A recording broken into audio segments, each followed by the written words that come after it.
Just don't know what to do with myself. I feel like I'm going through Avengers withdrawal.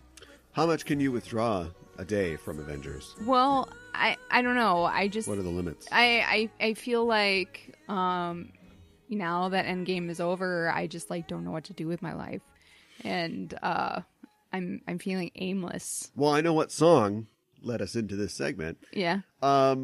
Yeah. Yeah. But there's so much more Avengers in the world. There's so much to do. I know. These heroes are just a few. Yeah. Yeah. But Captain Kangaroo. Okay. I feel... Is he Canadian? Who? Captain Kangaroo. I don't know the story of Captain Kangaroo. I don't know. Is he a real captain? Stolen Valor. Wow. I don't know. Yeah, well, my thing is like, it's never been about the comics. It should be. I guess it doesn't matter. If you had, I don't have a good example right now, but if you had a very small thing, here you go. Let's say that you invented some kind of pastry, right? Mm-hmm. It was a pastry that was like, oh, kids are talking about this pastry. And it allowed you to make a bakery. And the bakery went out and made donuts, cronuts, bronuts, whatever. And suddenly everybody just knew that Bronut Bakery was the place to go. But you still had that original thing, which I should have come up with something. I don't know, a profiterole or something like that. Right. Nobody's really buying the profiteroles anymore, but you're making crazy bank on all the other baked goods. Then what's the problem? Yeah. And they can sell millions and billions and literally trillions of, Avengers birthday cake holders, which is a thing. Sure.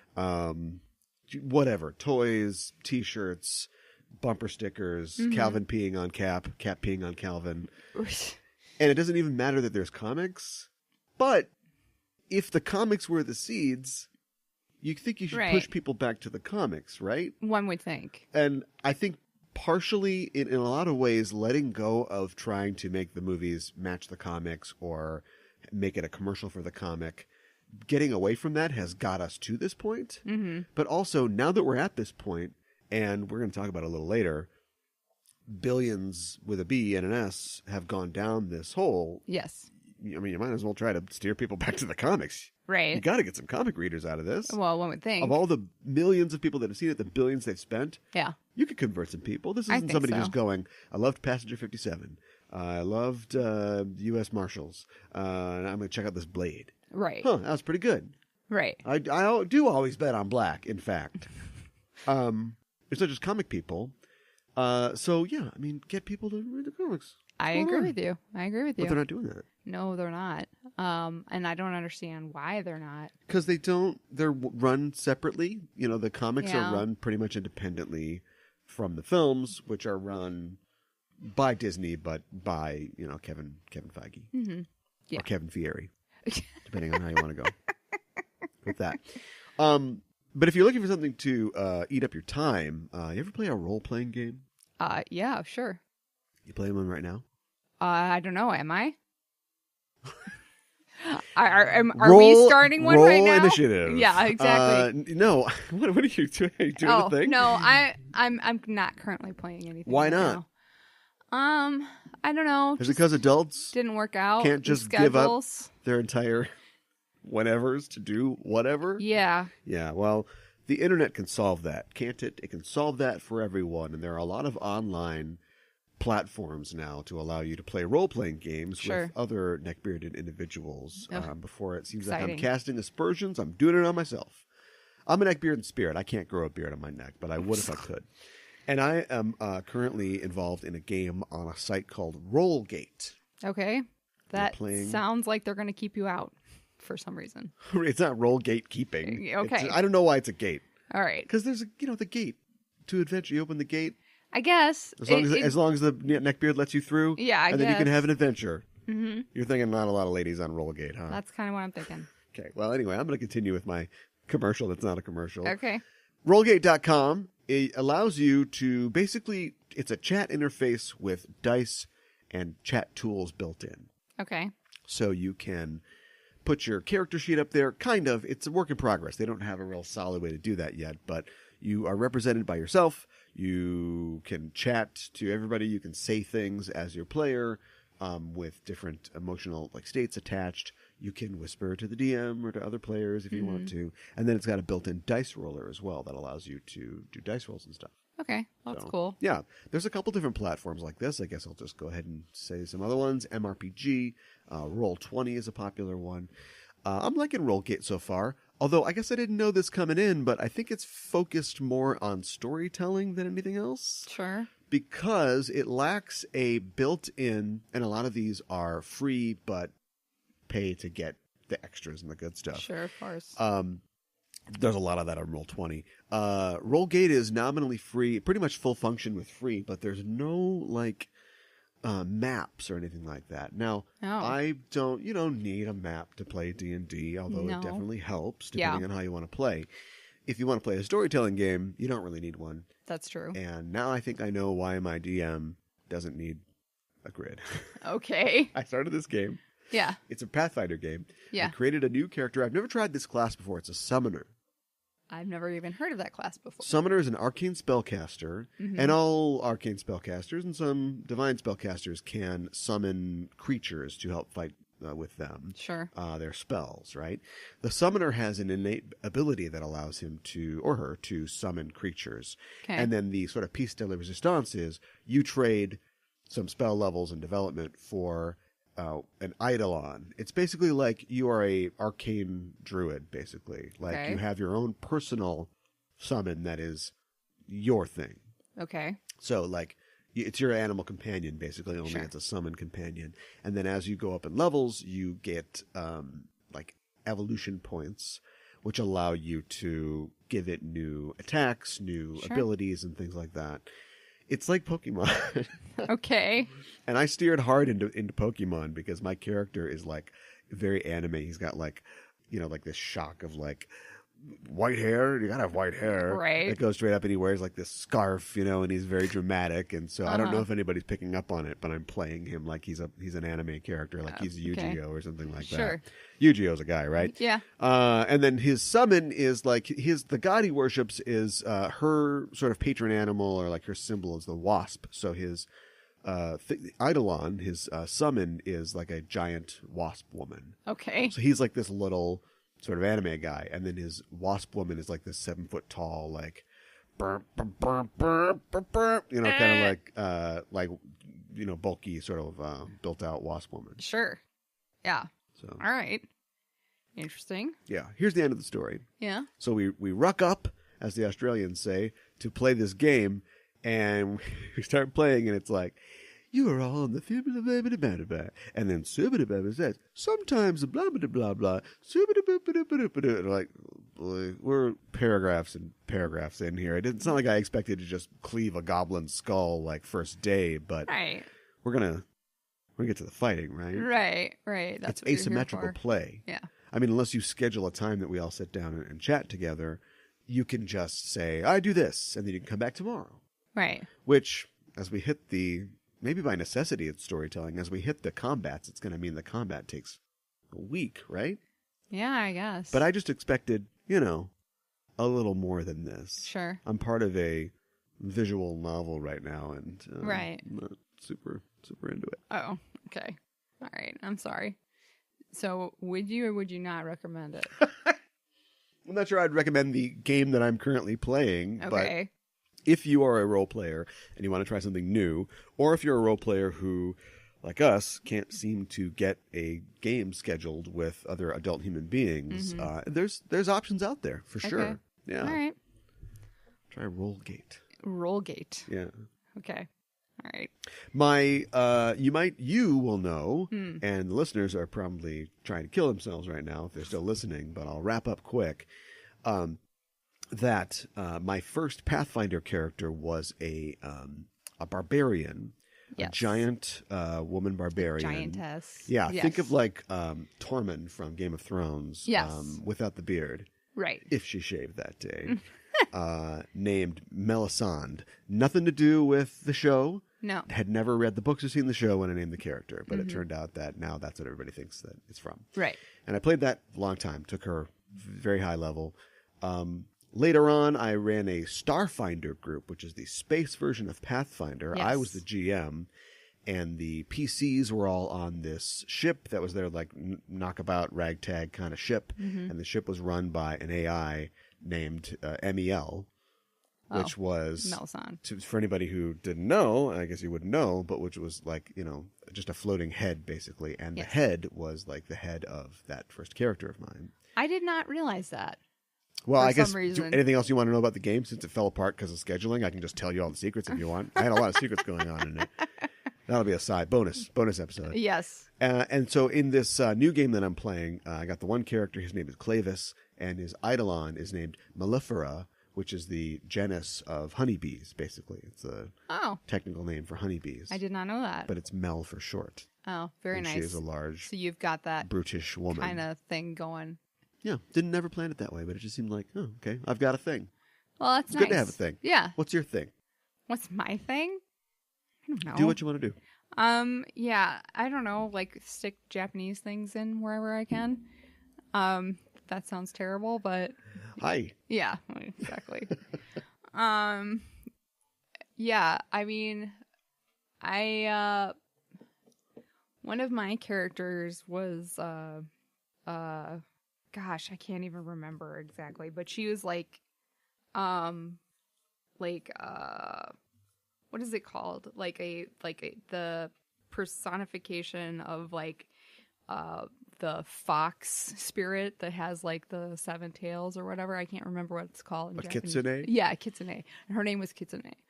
And she was kind of ninja-y and like... She was a ninja? Yeah, she was a ninja. She was a straight up ninja. Yeah. That was that 3.5? It might have been 3.5. Was that Pathfinder? I think so. Yeah. And that was a lot of fun to play because, you know, a lot of my other characters are more like sneaky, you know, I played a sneaky archer for a really long time in the first campaign I ever did.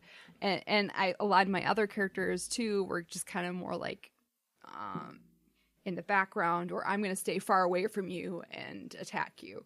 Whereas Kitsune was more like, I'm going to rush right in and try to get this guy because that was just her attitude. So, I've got 5 attacks. Right. My BAB is huge. Right. So, yeah, it's fun to play. It's fun to play like the smart character, or it's fun to shoot fireballs or be really calculating. But it's fun to play that melee character sometimes too. That just runs right in. There's more than a few times I can remember where we're like, help, Kitsune, help, we're all going to die. Right. You've got to save us all now. Right.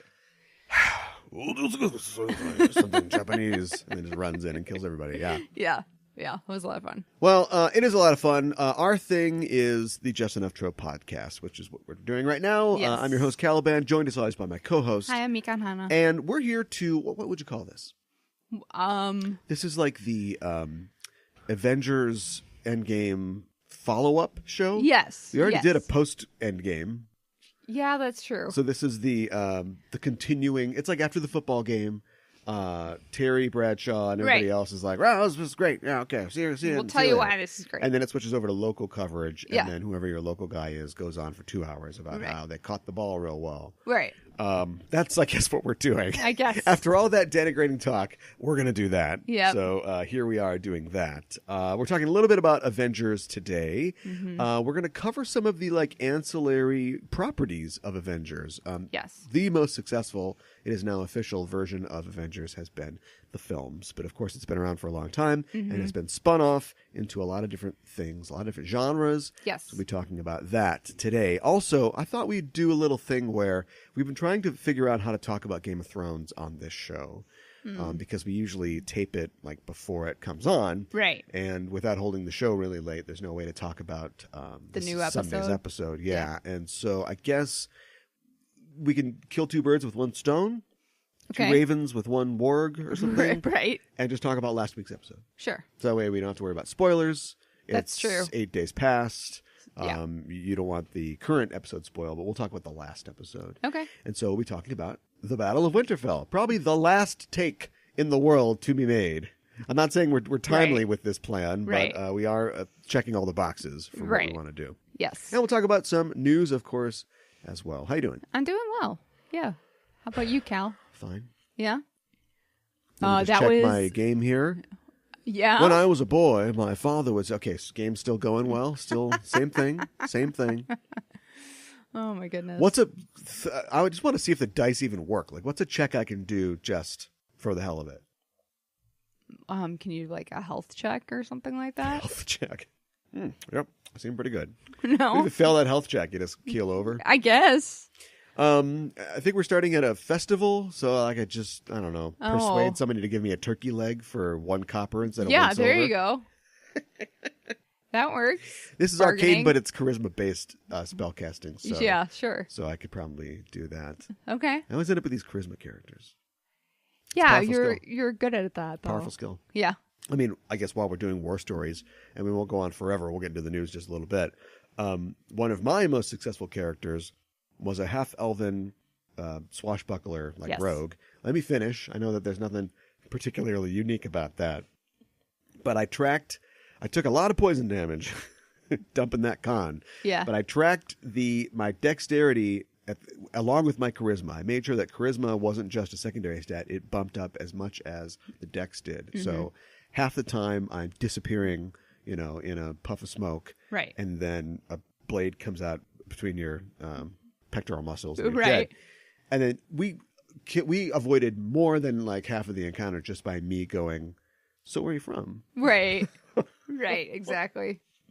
Let me chat you up. And just being like, if we talk our way out of this, do we have to fight? And it's like, well, I don't think so. We had a kind of understanding game master, and it's like, right. Everybody hit the pub. Right. Give me an hour. Yeah. And take care of this. Yeah, Take care of this pretty quick. Yeah. We were, the final part of our campaign, we went through I think we went to level 20. It was really from 1, or maybe we started at 5. It was an accelerated kind of campaign, but it was epic in scope. And much like Game of Thrones, the last few chapters were not us killing, goblins or something. It was us basically marshaling armies, to take care of stuff so we wouldn't have to. Mm-hmm. And we were in a position where I had to convince the skeleton kingdom, basically. They were good guys, or they were just, intelligent whites, basically. Right. They were like a necromancer kingdom to help us out. And if we didn't get them to help us out, there's a whole front of the battle that we had to worry about. This is like getting the Dothraki to sign on. If we don't, we'll talk about it. We kind of fed them to the whites, but if we hadn't done that, then you would have fed everybody else to the whites. Right.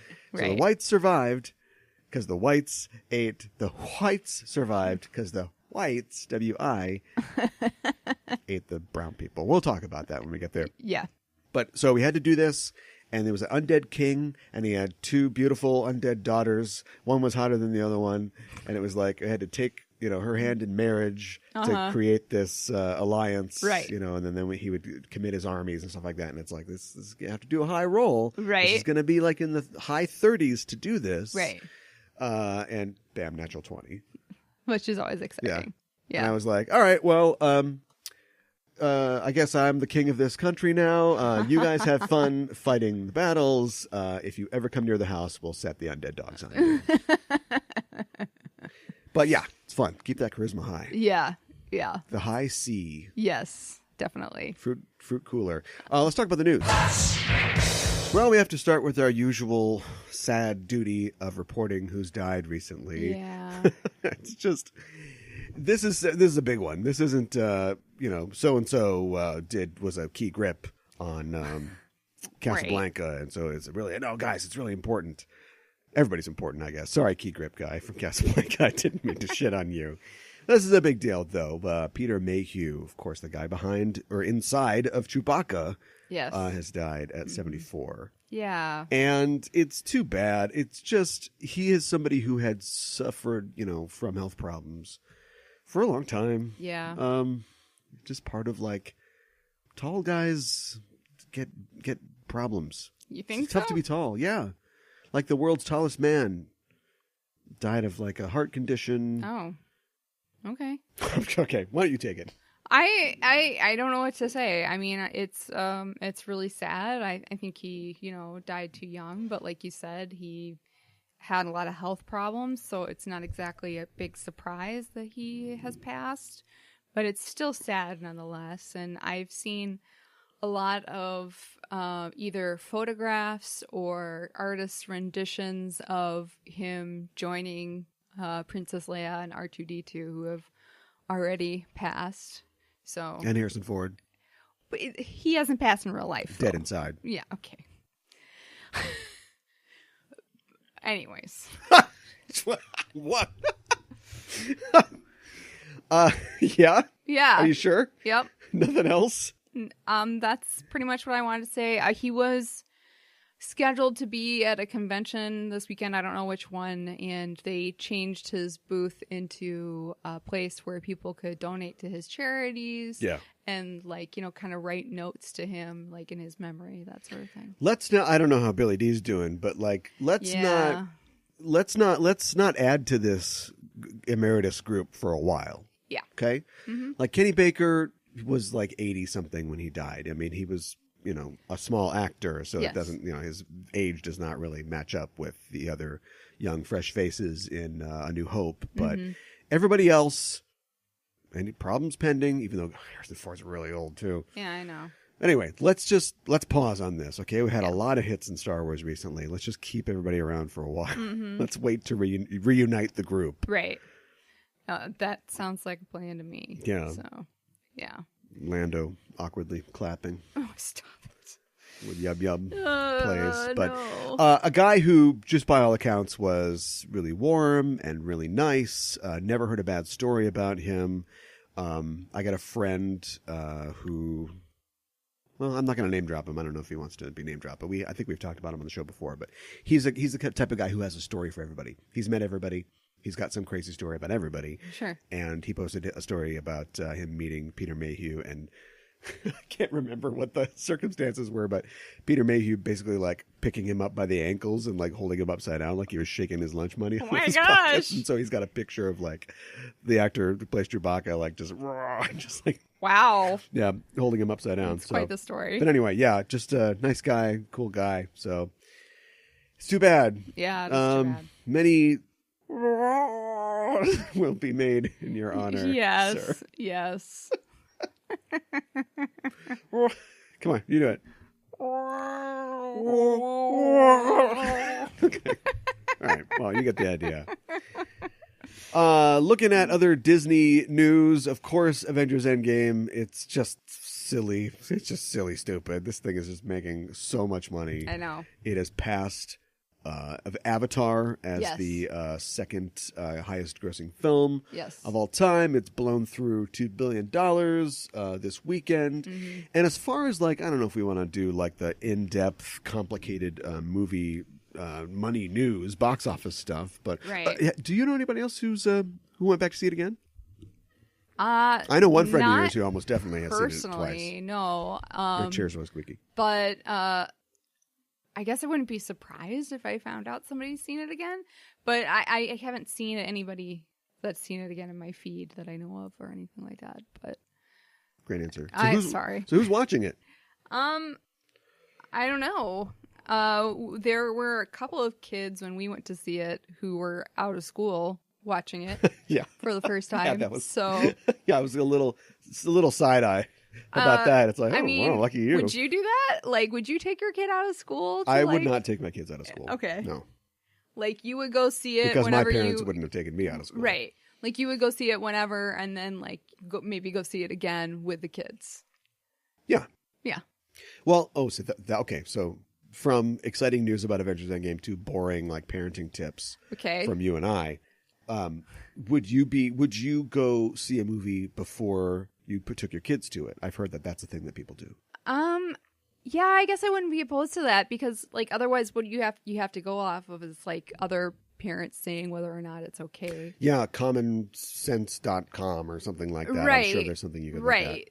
I'm sure there are guides out there and everything. But that's the thing. You've taken care of a little kid, right? You Right. don't have time to see a movie without them. Well, that's true too. Although I would totally use that. Sorry, honey.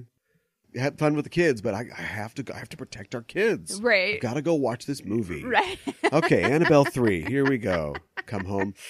Yeah, bad news. I don't think it's going to be a good movie for the kids. right. Maybe next time. Right. How are the kids? Yeah. They set something on fire? Okay, great. So anyway, yeah, it's number 2. So its number 2 place means that it has made 2 billion, basically $2.2 billion. That's so crazy. And it's right behind Avatar at 2.7. So Avatar, Okay. you burnt. You're done. Yeah. Weekend 3 is going to wrap that up. Oh, for sure. Yeah. It's made $619 million domestically and about $1.6 billion internationally. What do you think movie companies are going to take away from this? Are they going to try to build up to have a series of films that builds up to this culmination? Or we've talked about this on previous shows. Yeah, I know we have. And I want to say before we talk about that was a 59% drop off from the first weekend, which is not unheard of. That's pretty average. When you're dropping off from $1.5 billion, right? Like if they dropped off again from 600 minutes, another 3, they're gonna beat Avatars eventually because this is gonna run for weeks and weeks and weeks. Yeah. What was the question again? I was just wondering, what you thought the other movie studios. I don't think that there is this. any. I think they've already learned the lesson, and that is low and slow. Like you're cooking some ribs or something like that. Like you can't.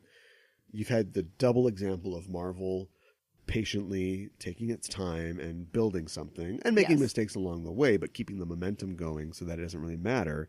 To Warner Brothers just going, I have a crush on every movie boy, and then just totally taking their thing. And so now they've kind of righted the ship. So to speak. Yeah. Because Aquaman. And, gotcha. And so they've got that. Who else has properties? The Valiant comics? I don't know. You know what I mean? Like, is Paramount going to try to redo Transformers or Star Trek? They've already blown Star Trek. So I just think it's one of those things where, sure, there's a lesson to learn. Sure, there's going to be a lot of envy, but what do you do? Yeah, I know. Pitbull is Mr. Worldwide. I wish I was Mr. Worldwide, but it doesn't mean that I'm going to appear on 1 million tracks and be in a green screen prison. And, I don't know how to replicate his success. Right. I compared Pitbull to the Avengers. Yeah, you did. That's, I don't know how to feel about that. But, I don't know, like you said, besides Marvel and DC, what else can you I mean, does Image have comics that they could have film properties for? That yes and no. Yeah. Image titles are creator owned. That's true. So as a label, you have no real stake in promoting their stuff. You don't have it's not collective bargaining. It's unilateral bargaining. Image suits, who make movies, get out there and start talking people into making movies. Right. Instead, it's just Jeff Lemire's over here with his thing, and I don't know, Brian Wood or whatever's over here with his thing, and everybody's got their own thing, and so there is no force. The mouse isn't there to go, Shang-Chi! Right. Shang-Chi, take it! Yeah, I know, take right? it.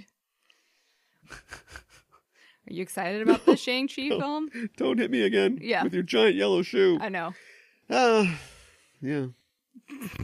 It doesn't sound like it. Well, we were talking, I think earlier today off mic, about how mediocre filmmakers gonna make a mediocre movie, and there's no way around that. Well, that's And true. so somebody like the Russo brothers, who are very talented, somebody like Marcus and McFeely, who just know this stuff so well and know how to make it funny but yet engaging, and they're going to make a great movie. If you take the people that made, Mississippi Grind, or if you take the guy that made Short Term 12, they're going to, or Half Nelson or whatever, that was the Bowden and Fleck, they're going to give you okay, all right, that's fine. Right. And I wish that the Russo brothers, who are doing a lot of work in India, who are doing a lot of international work, would go, all right, give us that Shang-Chi.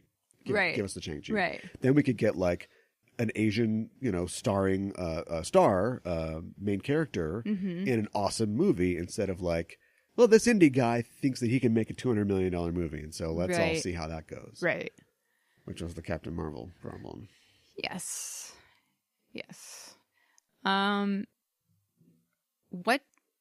What do you think is next for Marvel and film? Let's save that for our Avengers segment. Okay. You'll forget. I'll do my best to remember.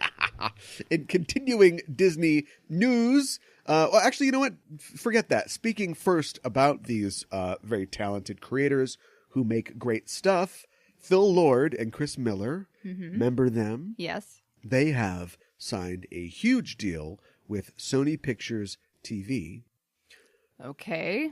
Part of which will see them developing a Spider-Man Universe TV series. Well, that could be fun. I could see that being really fun. Yes. So, okay. Will it be animated? I'm guessing. Okay. All right. Yes. Sounds good. They, of course, were behind the Spider-Man Into the Spider-Verse Yes. movie, and so this sounds like a continuation of that. Hopefully Should it'll... Catherine Hahn warm up her pipes Yes. I say yes. for Dr. Octopus? Yeah. I really enjoyed her rendition of Dr. Octopus. Yes. Yes. That was a highlight of that film, if you Yeah, ask me. I agree. So this is huge. Hopefully they'll do the right thing.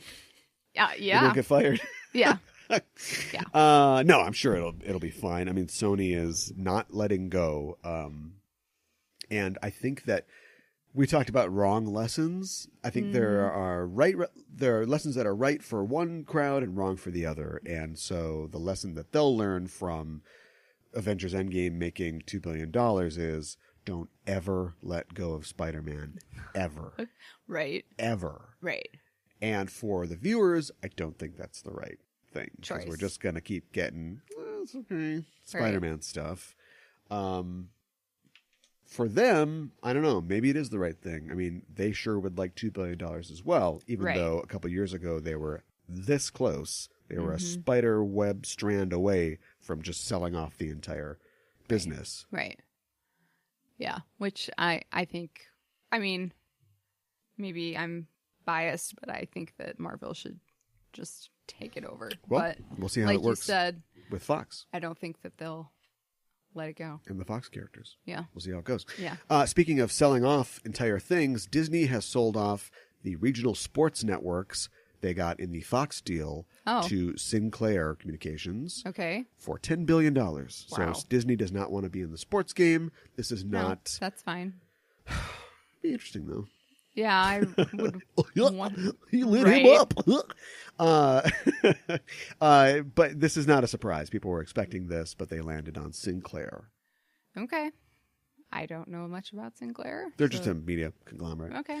All right. No word on whether the FCC will look at this as a monopoly deal because Sinclair already kind of owns a lot of stuff. So we'll see Okay. if this deal actually goes through. But isn't that didn't we already talk about this? Like getting President Trump was like the worst of all possible outcomes. Yes. But it gave some great comic book movies. Right. And it's going to give us more. Right. Because deregulation led to Disney buying Fox. Right. Now Bart Simpson is a Disney character. And Does we're going that to get some mean- awesome X-Men and Fantastic Four movies Does that mean that Bart to Simpson... watch on our burnt out TV, in our bombed out house in a Right. just dystopic wasteland.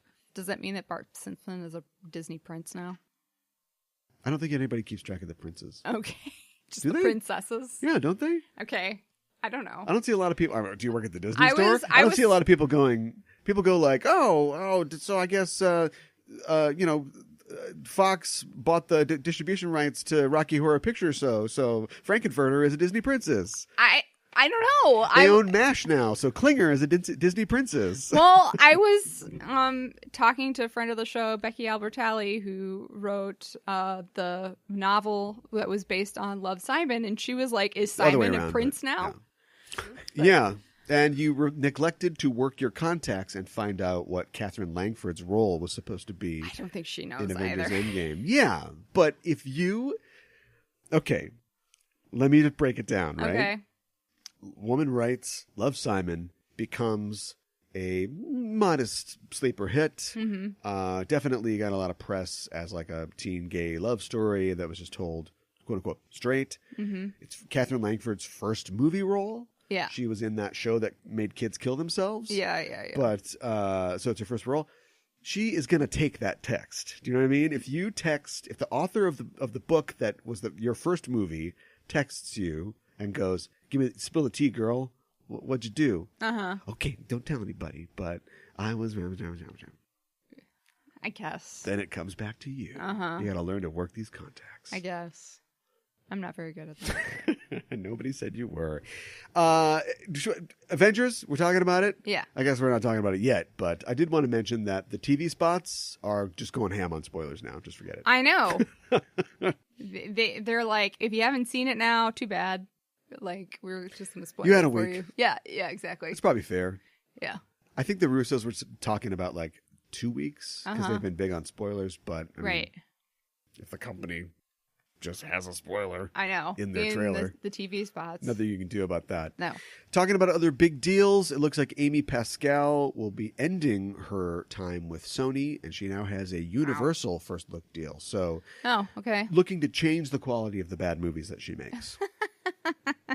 30 years. She's been making bad movies at Sony for 30 years. That's a long time. I mean, she hasn't been like Head a honcho. top Yeah. producer for 30 years, but Right.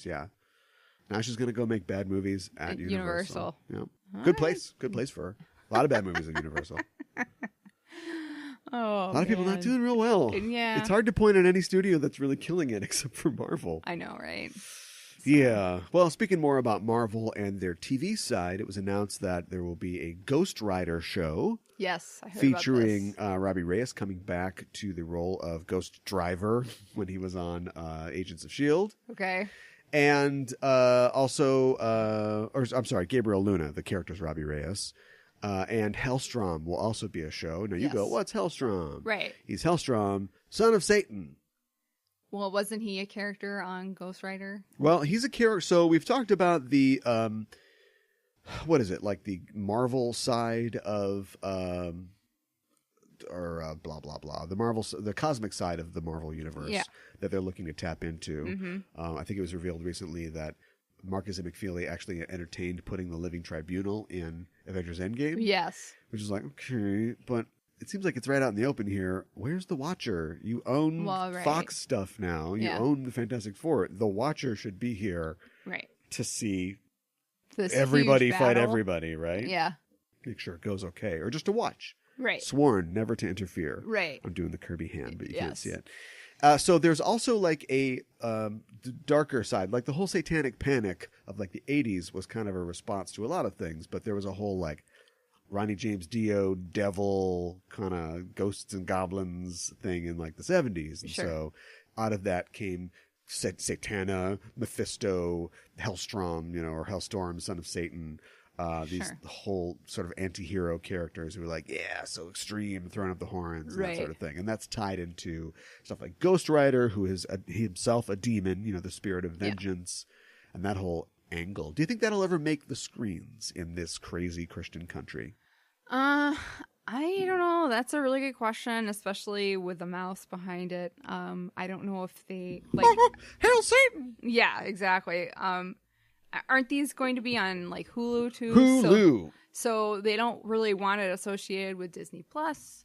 It's not squeaky clean enough. It's a maybe little we're bit starting more to see that adult. strategy. Yeah. Yeah. I don't know if we're going to see this in movie form or not. I kind of doubt it. I think that they don't want to be associated with the darkness. So. I believe it if they call love. Right. Yeah. Oh, boy. That's a different show. Yeah. Great. Good comments. You want to talk about something else that was a Marvel comic book once, but isn't an actual Marvel property? Sure. That's Willow. Like the movie Willow? Yes, Takini. Oh my gosh. Yeah, Ron Howard, and everybody's just blowing this way out of proportion, but Ron Howard was being interviewed for something recently, and he was like, yeah, we're working on, maybe we should do Willow, maybe. And with Ron Howard, I know that, like, his depiction on seasons 4 and 5 of Arrested Development are, like, comedic, but I also feel like that's kind of a little bit like their real process. Right. And so I think he's just throwing things out, and if there's a bite, maybe we'll go for it, but they are talking about a possible Willow revival, probably in a TV form. Weird. I guess I could see that. But, I mean, do we really want that? I don't know. We've got Warwick Davis. Uh-huh. He's as good as he's ever been. He's a better actor than he ever was. I suppose. He's healthy. He's ready to go. What if you had Warwick Davis as Willow? You've got Val Kilmer, who is a little slower than he used to be, but he beat the cancer as far as we know. He's alive. He's with us. So what if you moved it another 50 years down? It's fantasy. Who knows how old they are? Let's say to 20 years down the road, right? Yeah, so sure. Mad Mardigan settled down with the princess and everything. Willow's still around. Willow did get better at magic, but then he actually did go back and become a farmer, right? Sure. And so he's raising like a son or a daughter now who is like Willow too, and they are similarly called on a journey to adventure. Is Rick Overton alive? I have no Rick Overton idea. might be dead. I think Rick Overton's dead. Sorry, Rick Overton, if you're alive. But Kevin Pollak's definitely alive still. Yeah. So we can get the brownies back and we can do the whole thing. Yeah. Okay. All right. Your enthusiasm has made me change my mind. Rick Overton totally alive. Oh, okay. Doing great. All right. 64. Sorry, Rick. All right. Come on back. Yeah. The brownies can be a little aged. Be like, whoa, what happened to you? It's like, hey, we get older too. Watch out for yourself, Takini. Nice hairline. Oh my goodness.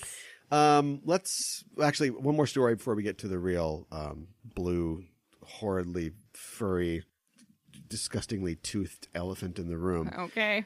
George R. R. Martin was interviewed recently about the spin-offs of Game of Thrones that are coming up. Sure. Again, this is just a nothing news story, but we cover the news, and so we're covering it, and he says they are, quote, moving forward nicely. That tells us nothing. Yeah. That tells us absolutely nothing. You could have just said, the sky is blue today. Well, okay. Great. Good to hear that they're moving together nicely, but what does that mean? Yes, this was from his blog. Okay. And in typing that blog, there are some people out there who would go, 3, 4, 4, that is 87 seconds you didn't spend on the Winds of Winter. Right. Yeah. Which, I'm not part of that camp. You take all the time in the world. It's a huge book. Think of all the things that you have to bring to a close. I know it's tough. I'm not going to pressure you, dude. Besides, I just watched the show, so that's wrapping up anyway. But yeah, he says that there were 5 spin-off shows that were in the works. Yes. 3 of them are moving forward steadily. Right. One of them has had a pilot ordered. Mm-hmm. He says that he's not supposed to call it the Long Night show, but it's a Long Night show, prequel show. Okay. And this is the original Long Night was, the inciting incident for this whole universe. It was like thousands of years, like maybe 8,000 years or whatever, right, before any of the events in the current series. Right. And it's going to shoot this summer with S.J. Clarkson, she of former director of Star Trek 4, before it was canceled fame, and directed it. So that's good news. She actually directed, I think, 1 or 2 other. I think she did a Game of Thrones. I think so. She mostly did. She did a lot of the Marvel Netflix stuff. Okay. All right. What's the one with Naomi Watts? Is that a different one? I don't know. He did say about 2 other projects, the 2 others that they're going forward with, are still in script stage, so we don't know. Okay. So I'd have to assume for something that's cast, it must be the Long Night prequel series. Okay. All right. Is that? I read an article about the one with Naomi Watts, and it was saying something about the Starks, like long These ancestor. Would be proto Starks. Yeah. This would be way back in the day. And them doing, I don't even remember. So this is really great pod. But but there's some relatives of the Starks, and I think there's some relatives of the Lannisters. So that would be real tough because the Lannisters. So there's it's all based on European, specifically like British Isles history, right? Okay. Yep. So I'm gonna get this wrong, but like the first men are the Celts in this case, right? Okay, so they're basically living in Britain. Then the Andals come in and fight with the first men, and the Starks are the Celts, the first men. The Andals are like the Normans, the Norman invasion of England, and then they're the Lannisters. The Lannisters started on Essos and then invaded Westeros. Okay. But this is before all that. We're talking about, this is going to be like around the time of the creation of the Night King, and the Children of the Forest are at war with the First Men and that sort of thing. Okay. I think. Don't at me. Okay. All right.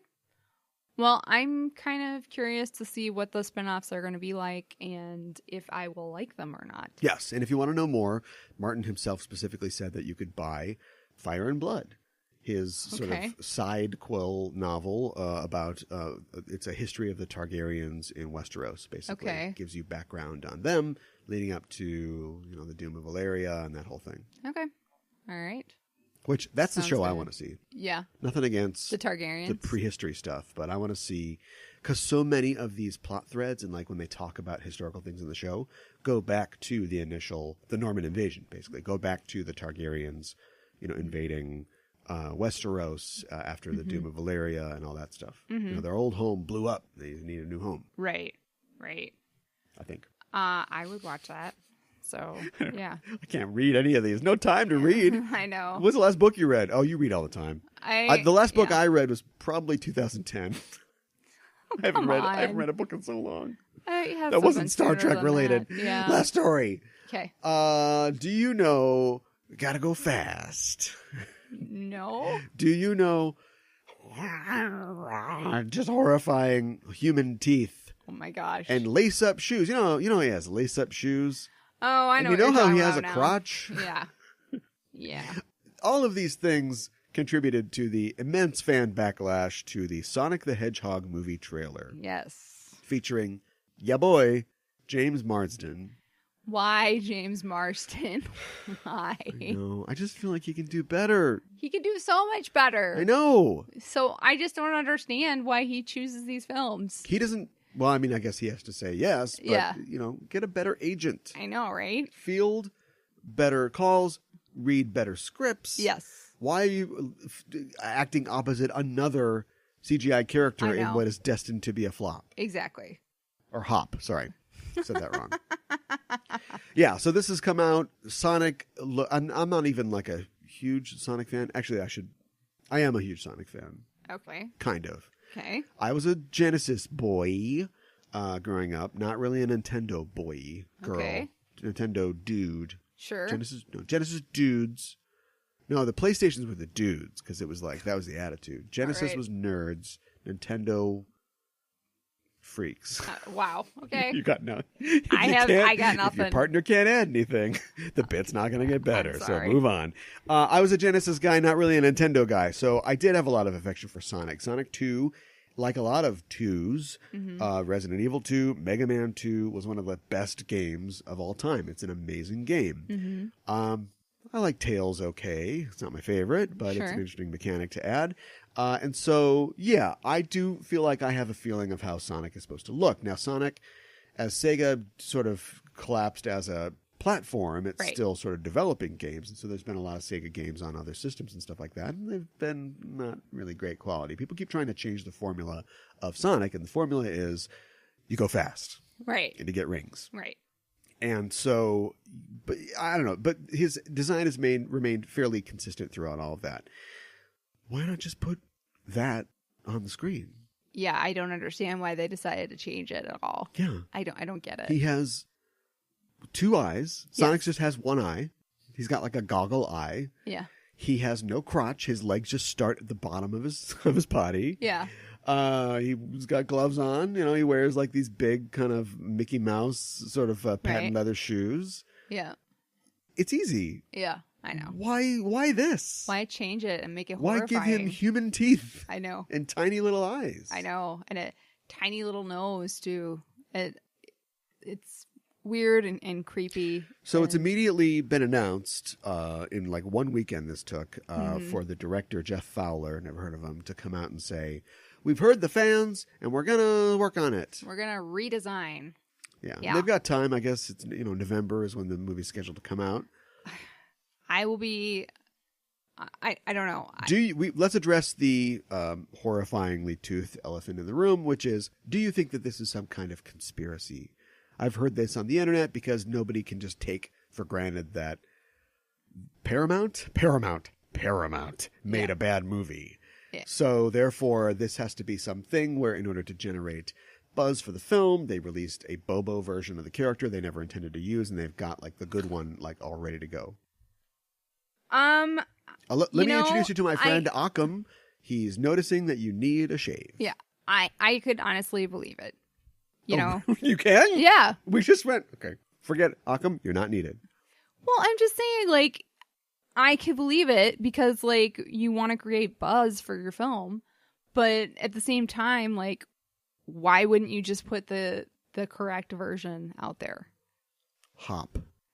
I know. Which was Warner Brothers? Can't remember. I can't remember. But anyway, because they don't know what they're doing, because they don't take it seriously, and because they thought, Jim Carrey, we got it. Yeah, I know. Who's going to play the idiot and not make a lot of money doing it? Yeah. James Marsden. Yep. And it doesn't matter what it looks like.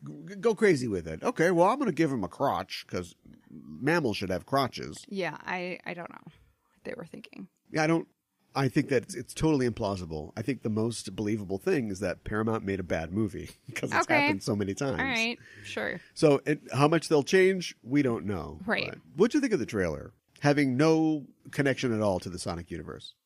I thought it was terrifying, especially, you know, the design of the character. I mean, I Would don't you see this have... movie? Huh? Would you want to see this movie? No, absolutely not.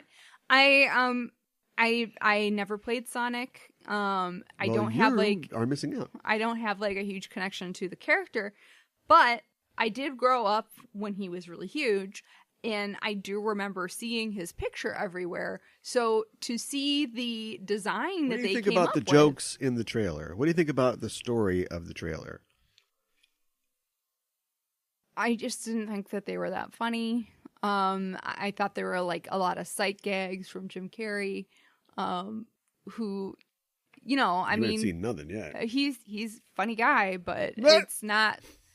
I don't know. Vote for Jim Carrey. It's not like super like it's not like something I haven't seen before, and it doesn't make me excited about the film. Why are all these things? He's come to our world. Now he's a fish out of water. Like, it would be tough to have a Smurfs movie. Yeah. Where they're 3 apples high. They're just walking around their village, and Gargamel wants to make them into gold or something like that, right?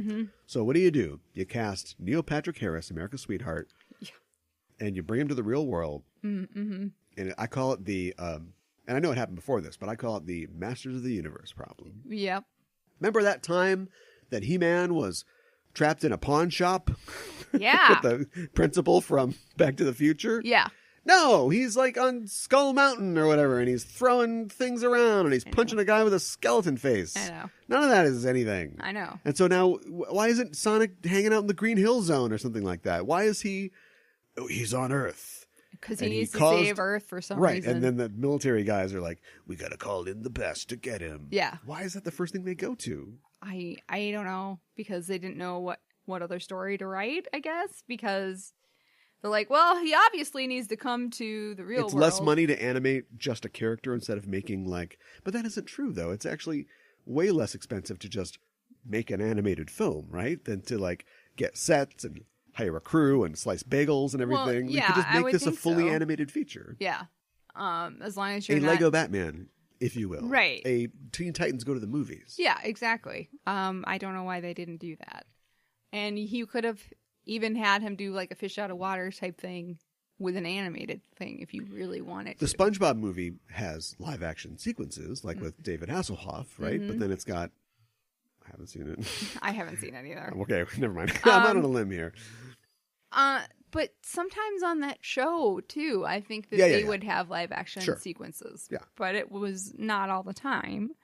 And I guess when you come for a story about Sonic... You best not miss. Well, yeah, and you probably, want to see his world. Why is he coming to our world, you know? Are the bad guys still cute, fuzzy animals that are, like, locked into robot suits or something like that? Right. Don't say right. Never played the game. I don't know.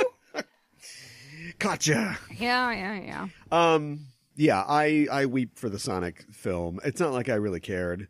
I wasn't really jonesing for one, but just to look at it cynically in terms of properties, this is a property that it's on you to screw it up because it's in the perfect nostalgia zone. There's the Green Hill Zone, the Casino Zone, and the Nostalgia Zone, where you've got kids who are still playing Sonic games, and they're doing the racing games, and he's in Smash or whatever. And then you've got adults who grew up playing the Genesis who are raising those kids. So you've got both audiences want to see this. This is not like being dragged to a Barbie movie. Right.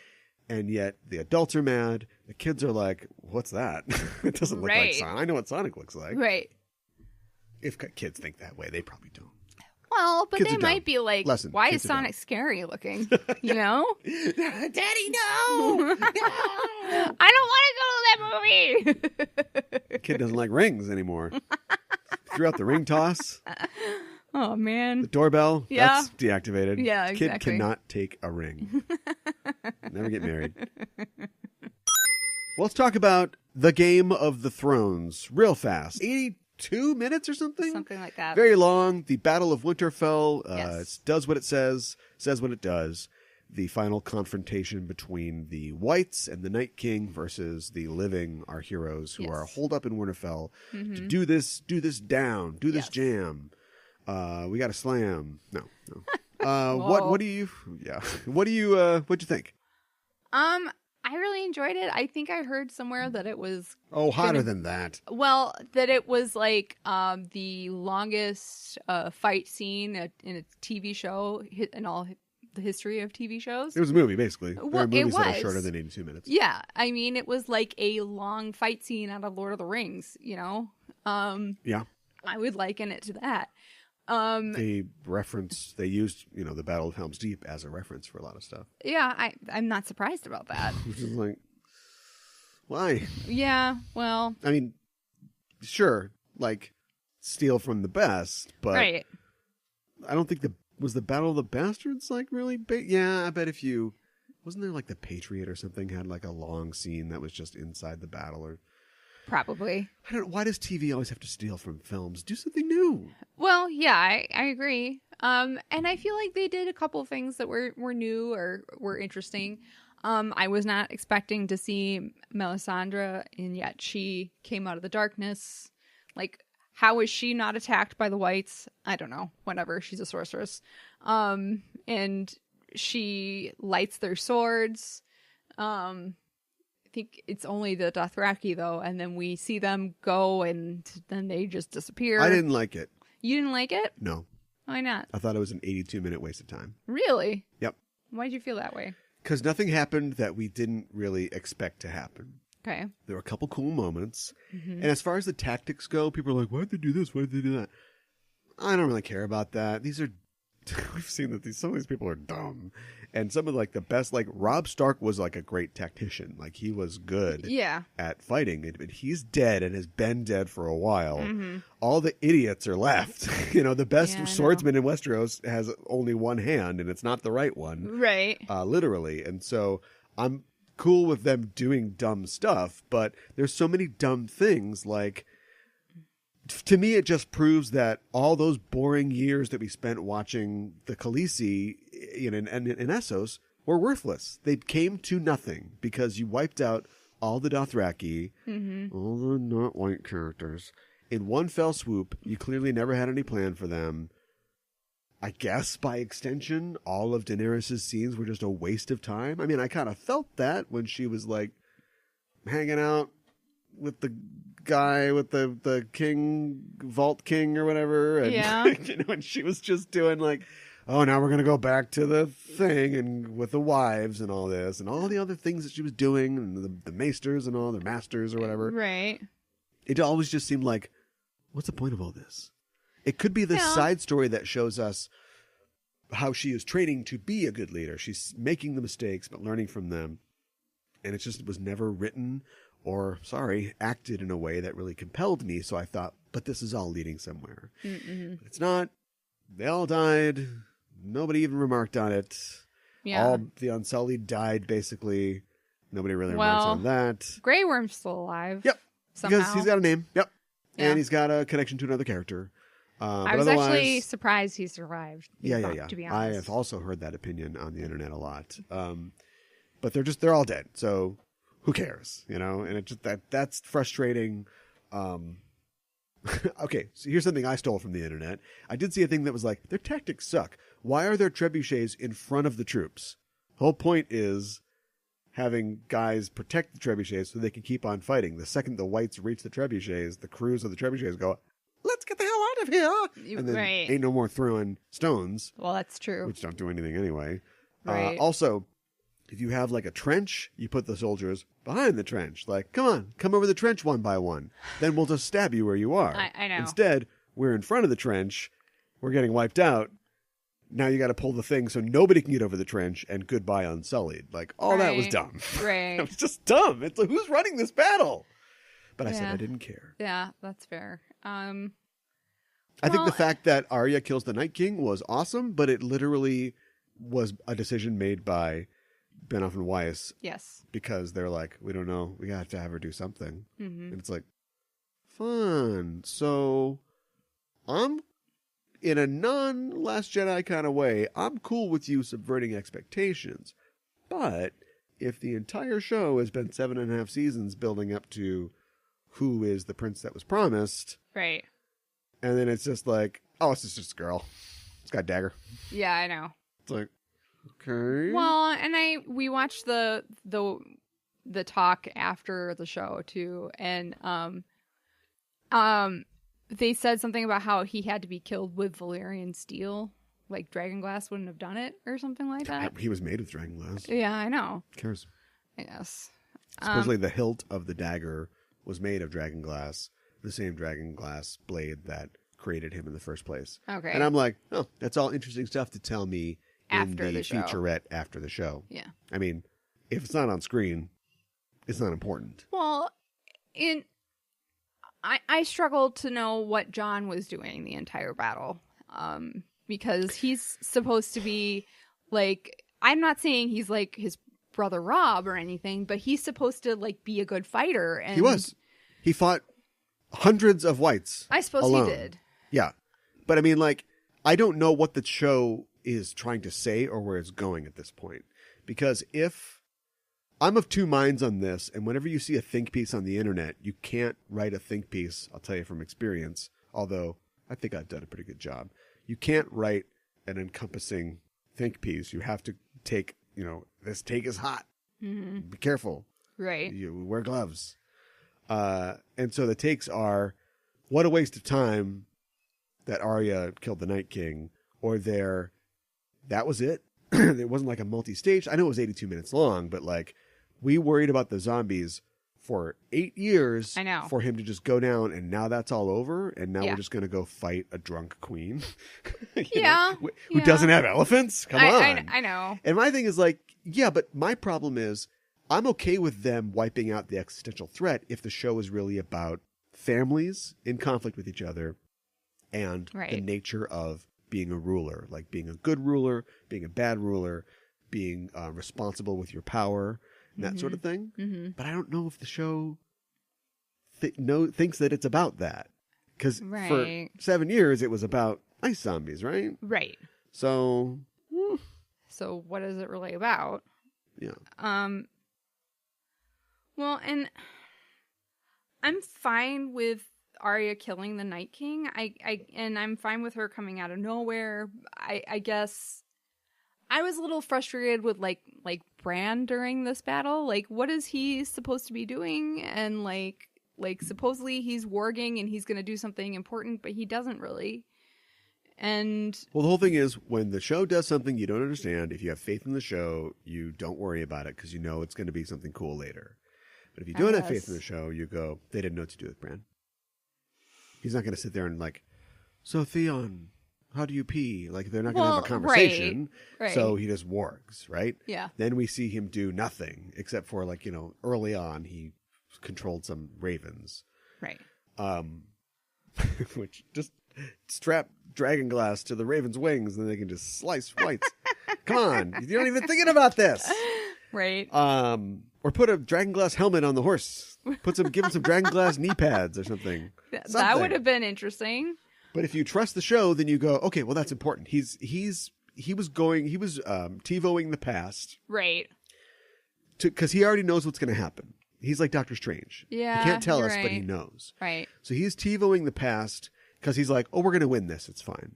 So I'm going to sit here and TiVo the past and find some important thing that I can say to Cersei, or some little bit of lore or knowledge that'll help us, win the Battle of King's Landing later. Like he's thinking ahead. Okay. But without kind of telling us that's what he's doing, it's just like, yeah, he's just not doing anything. Right. Well, what did you think of like all the people in the crypts and like putting people down there? And why didn't they think about, hey, we know the Night King can bring the dead back to life. Why was that not thought of? Because it's cool. Okay. They wanted to do it. Yeah. And so they do it. Yeah. And sure, our characters probably could have put two and two together and went, let's not hang out by a bunch of bodies, but what else are you going to do? Yeah, I suppose. I guess I would have... Instead, what do? You go down to the crypts, you go, Lady Sansa, you're not going to like this one. Come on, boys! Crack, crack, crack. They just open up all the Stark crypts, pile all the ancient Starks in the corner, and just burn all the bodies. And be like, yeah, yeah. You got the statues still. Right. And now this crypt is clean. Like, we're safe to stay down here. That was never going to happen. You needed to have some extra threat. My thing is, like, why set up... Their setups are becoming more and more obvious. Like, they literally had a little child who had a burn on her cheek. I know. Like, I want to fight. Oh, well, you're pretty brave. Great. You remind me of a girl. What girl? The girl with the scar. What scar? Right. The scar on her face. Yeah. And then later on, Melisandre shows up as we go, oh, yeah, remember? She burned the girl in the thing because we saw that last episode. So he's mad. And it doesn't lead to anything because she just... dies somehow dies, offs herself, which, by the way, Winterfell is a castle, right? Yes. The castle is where the Lord lives. It's a thing of protection, so he's protected, obviously, but in times of war you can take all the peasants into the castle and go, just hang out, we're gonna survive this siege, just attack or whatever. Yes. So which means that there are buildings, houses, there are things outside of the castle. Well, that's true. There is a community, right? Yes. It isn't just like we don't see Winterfell, it, but it's there. The castle, there is a town of Winterfell. I'm just assuming. Yes. I don't think we've ever really seen it. No. But when the whites come in from one side and when Melisandre goes to the south, leaves to the south door, there is nothing. They saved a lot of money by just like CGI nothing. Yeah. And I'm like, there should be like a road to get to Winterfell. No, you're right. Maybe some trees along that road. Yeah. Maybe an inn down the way where people stop off, waiting to see if Lord Stark will admit them, Right. But no, it's just, it feels like the board, the D&D board they look at to plan the battle, right, is supposed to be a representation, a map of the territory, not the territory itself. But then we see that in the real world, oh no, there's just nothing. It's just clean, flat ice to the horizon. Right. It's like, what a horrible place to live. I know. Fog. Use fog. Yeah, that would have been a good idea. Video games have been doing it forever. Just have it be. There was literally fog at one point in the battle. Just show, oh, it's a bunch of fog. But we see indistinctly, she walks into the fog and we see, her fall down, and more fog. And we're like, oh, she's dead. Right. I would have liked to have seen more from the people that were in the crypt, like see them actually fighting, like see Sansa stab some of the zombies or something like that. Yeah, in one of those behind the scenes things, you see a scene that looks kind of, because she and Tyrion grab the daggers or whatever. Yeah. And it looks like they get up to do something, but what we see on screen, we don't see them do anything. So, right. Yeah, I agree. But then that would have cut out the totally awesome Metal Gear Solid, Metal Gear Arya. Yes. Scene where she's running around and yeah, I know that was scary. Which is also scary, but is that the time for this?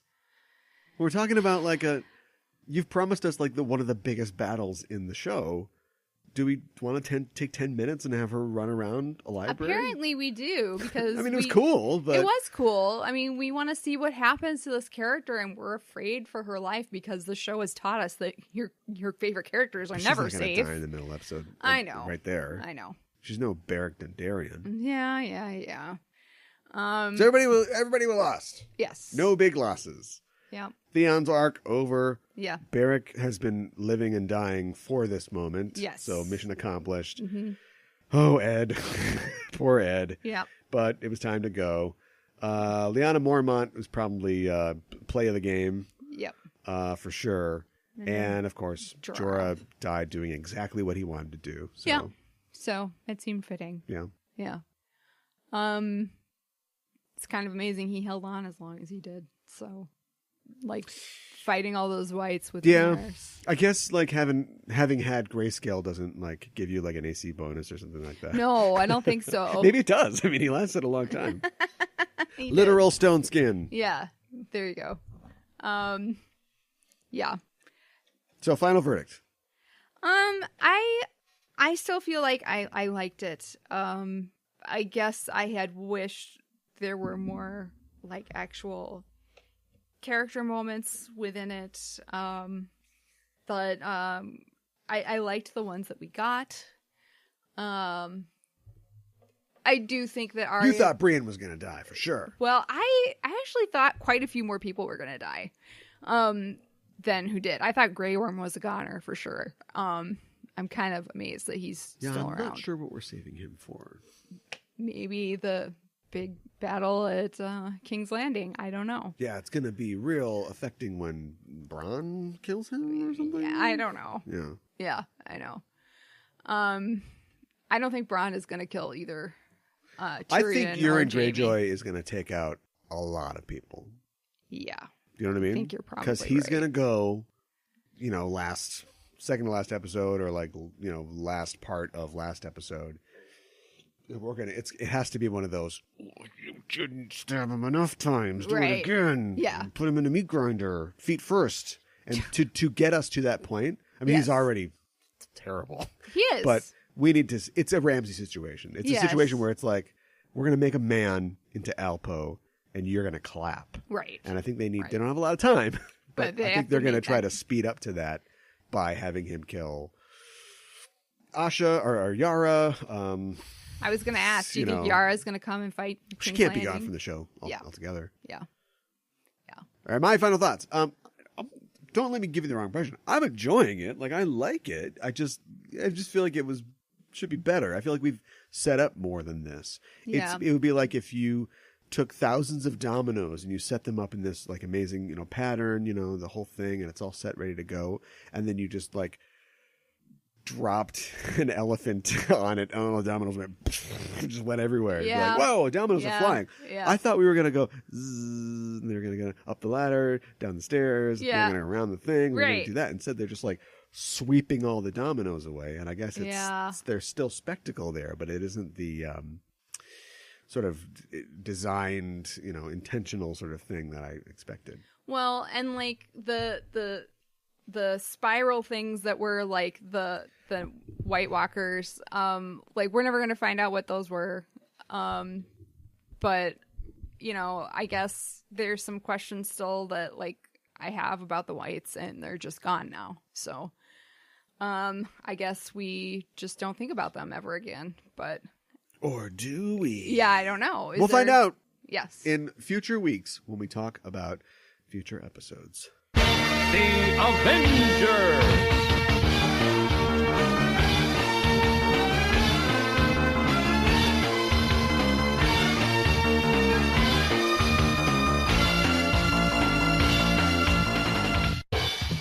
Thank you, Quicksilver! The Avengers! Right? Yes. Yes, what? I don't know. There was an old video game.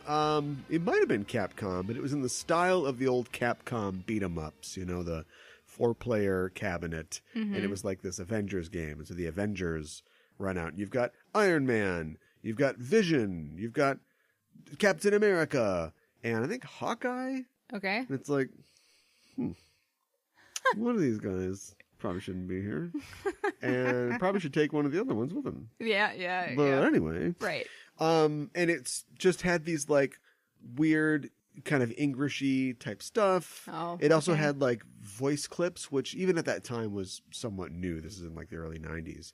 And so, but I don't mean to like, it's very fun. It's like a fun game. Mm-hmm. And the arcade game was the best. There are home versions of it, but they don't really match up to the arcade version. But so you'd fight Whirlwind and the Living Laser and Grim Reaper and all these characters that never made it to the movies. Sure. Even though they are literally like the Avengers' worst foes.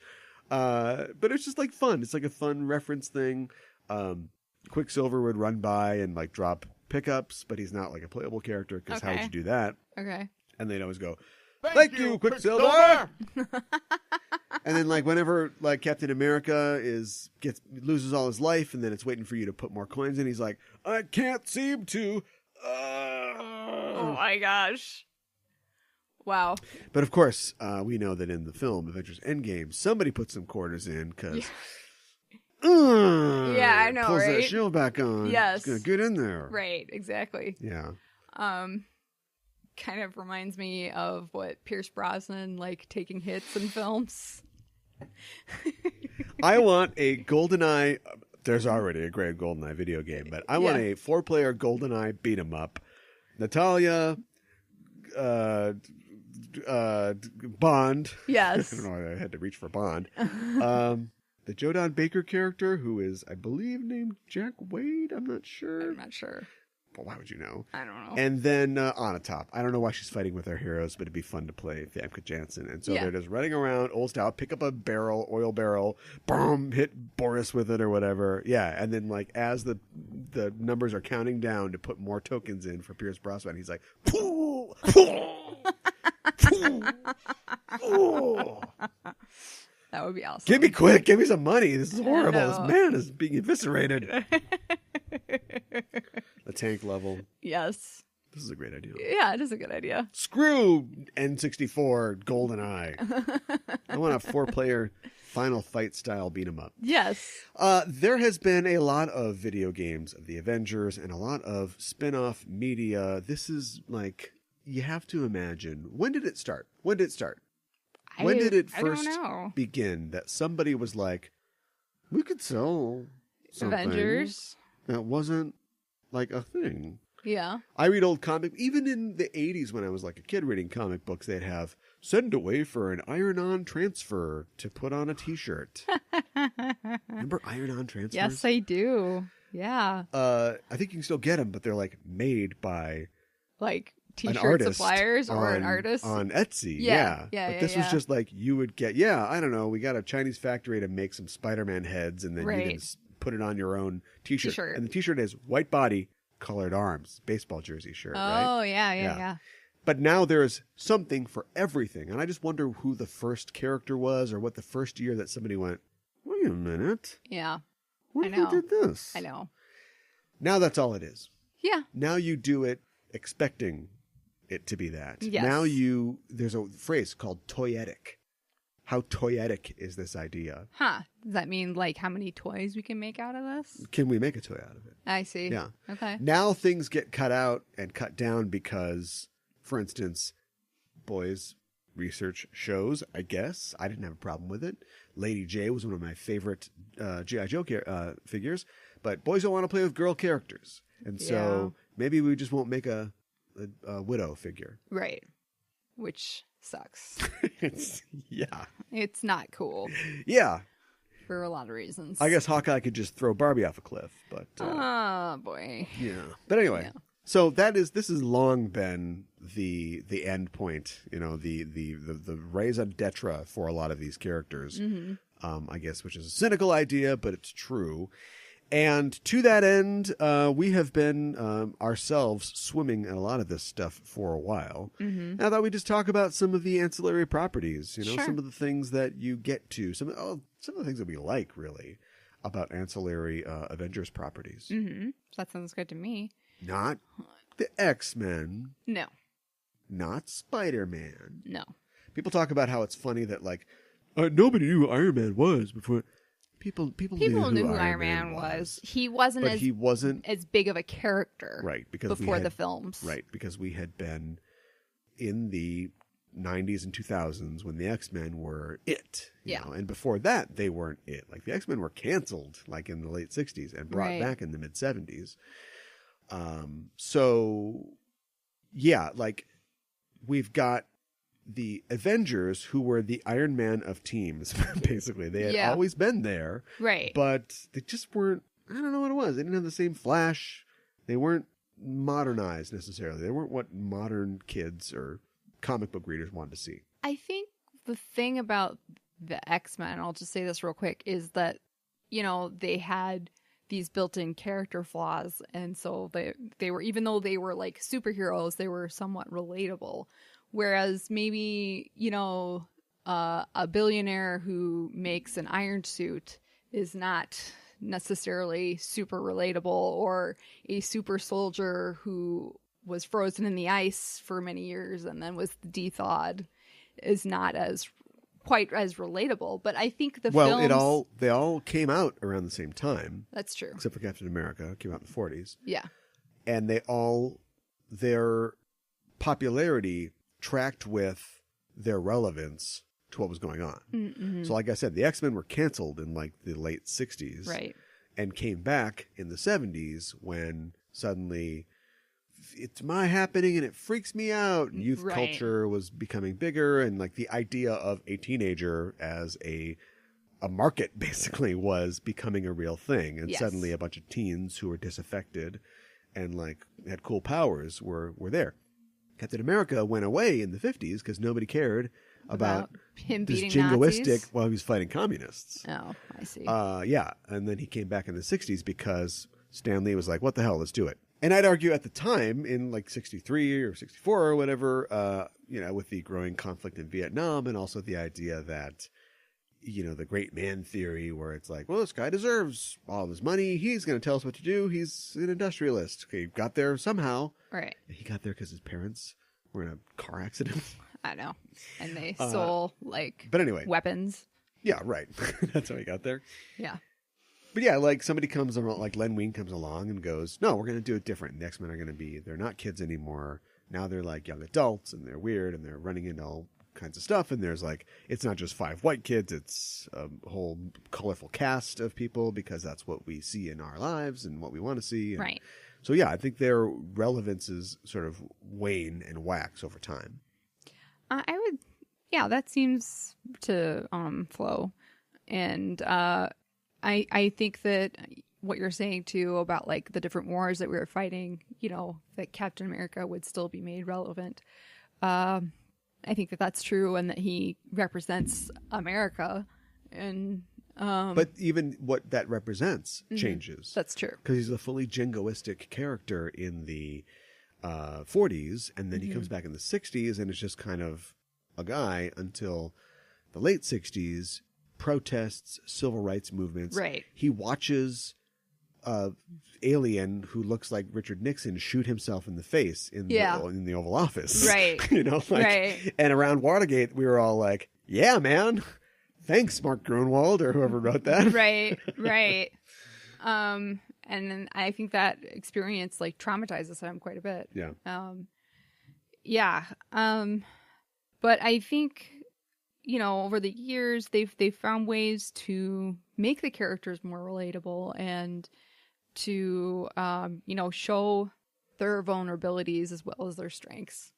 And I think that's what makes them, and that the fact that they change through the eras and everything, I think that's what makes them such enduring characters, is that they are able to change, and that we see that within the characters themselves. And when you take these characters and you adapt them, you are by necessity changing them to fit your vision of whatever project it is that you're doing, and whether or not the vision will be in it, and what they're going to represent. They are disparate characters. They all come from their own comics, basically. But how do they come together to make a team? You've got to have the uptight guy, and you got to have the flouncy guy, and you got to have the I don't take orders from you, the Wolverine guy. Yep. I don't know how else to. It's just retroactively named the trope. Yeah. You know, you got to, and the strong guy. You have to have all these things, and so you wouldn't put a bunch of like guys who are all the same. You wouldn't put Spider-Man, Daredevil, and another flippy guy on the same team. They'd be the flippy guys. Right, exactly. Yeah, but like the fact that at this time, it's almost like the formation of the Avengers in the 60s almost seems like the perfect combination of all the characters. Mm-hmm. Later on, you would have many teams that are made up of many of those archetypes. Right. But at this time in the line, with Kirby and Lee and Lieber, what they were doing was like creating these archetypes in separate books and then brought them all together. Yes. Which is probably partially planned, but I think also was just sort of serendipitous. Yeah, I think so too. Otherwise, why would you have the Hulk and Thor Right. on the team? They're the same. Right. Right. Strong guys. Well, and Although the Hulk quits. yes, Like in after the the second issue. He's like, me, Hulk, be on team. Issue 2. Screw you guys. Hulk out of here. I know. It's kind of like it's almost like, yeah, I want to be part of this team, and then like, oh no, I don't. Yeah. I don't know. I guess it kind of reminds me of Batman in a way, because like Batman whenever you see him in Justice League, he's like, I'm doing my own thing, and he's like, I'm not going to listen to you guys. I'm doing this. Gotham needs me. Yeah, exactly. Yeah. He just does whatever he wants to do, and they just kind of reserve a spot on the team for him, even though he's kind of like this, unknown agent, Well, I mean, if we need somebody to punch somebody, I guess we'll give Batman a call. I think we got it covered. Yeah, I know, right? He's really smart, though. Superman's like, What was it? Super Are you dissing me? genius? Yeah, Barry is a forensic scientist. I know, right? Diana's some god gives her intelligence, right? Yeah. Martian Manhunter is a genius alien. I know. We're all real smart. I know. We have to have kryptonite in here somewhere so Superman doesn't Right. like, beat them all single-handedly. Wait a minute, this is my job. Yeah. I brought a lead case, a lead shoebox. Exactly. Yeah. Well, one way in which they were adapted was for a show that we've talked about in the past, but we haven't talked about recently, which is Avengers Earth's Mightiest Heroes. Yes. The cartoon show that was the predecessor to the not bad but inferior in comparison Avengers Assemble. Yes. would And agree I with always that. liked this show mostly because it only had 2 seasons, two glorious seasons, but it finds a way to combine some of the best moments of the Avengers up to that point. Yeah. And of course this, came out in like the early teens or whatever. It's not like it's basically now. Yeah. The 60, 70 years of like great Avengers stories it manages to put all together. Mm-hmm. And it was really like a murderer's row of talent that was behind it. I should mention before we go on that it's 100% on Rotten Tomatoes. Wow. Nobody has ever said anything bad about this show. Wow, that's something. Should I look up Avengers Assemble? Sure. Why I'm gonna do not? it quick. Avengers Assemble, Rotten Tomatoes. I bet it's That was lower. a live Googling. Yes. 92%. Sorry. Oh, wow. Okay. Next time. All right.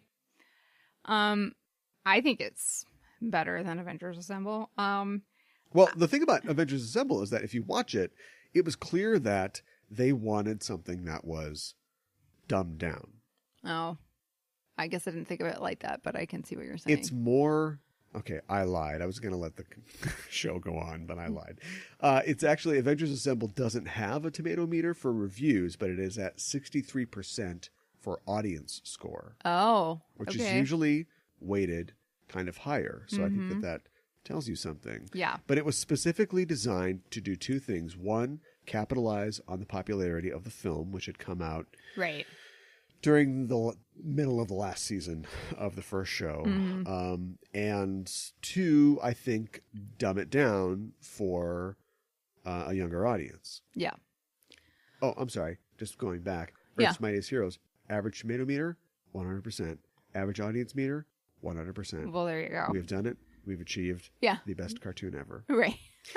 And the fact that they find their own way, in the great way that the Marvel films did, they find their own way to present you with the same exciting stories, but without trying to slavishly follow what happened exactly, the sequence of events from the comics, which would be impossible to do. You're missing Right. characters. There's so many Right. different runs. Although they aren't limited by studio stuff, animation is different licensing. So yes, the Fantastic Four can show up, Yes. Wolverine can show up, and Right. they do. Right. Yeah, and then also managing to weave their own story, which is ongoing. You tune in one week, and it would be some new threat, Korvax here or whatever. But Right. you'd also know that Cap has a holographic shield because Thanos or Kang broke his shield a couple episodes ago. Right. There'd be an ongoing continuity. Yes, absolutely. I also enjoyed like the theme song. How after the theme song was Which over, is the it was most emo. I know, right? Yeah. But I love the Avengers Assemble. You know, Let's say it right away instead of waiting 11 years. I know, right? And like Cap said it almost every time they assembled. And I'll say, Common Sense Media gives it a 4.6 out of 5. Well, there no you go. titties in this. Okay. Your kids are safe. Right. Yeah, and it's funny because probably the one place that it kind of falls down, although it's not its fault, it does its best, is that it is the old style Captain America. And here's what I mean by that. It's not Milwaukee old style, but it's, well, I'll tell you one thing. One time Hitler said to me that you should brush your teeth more. And I said, brother, America's got bad breath. Punch.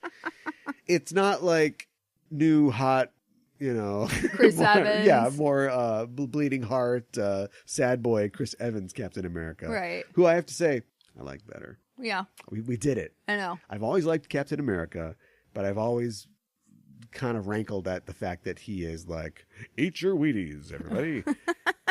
And they fixed that because he became he's just like a 25-year-old guy who used to dance to Jimmy Dorsey. Mm-hmm. Now somebody is playing XXX Tentacion, and he's like, I don't get it.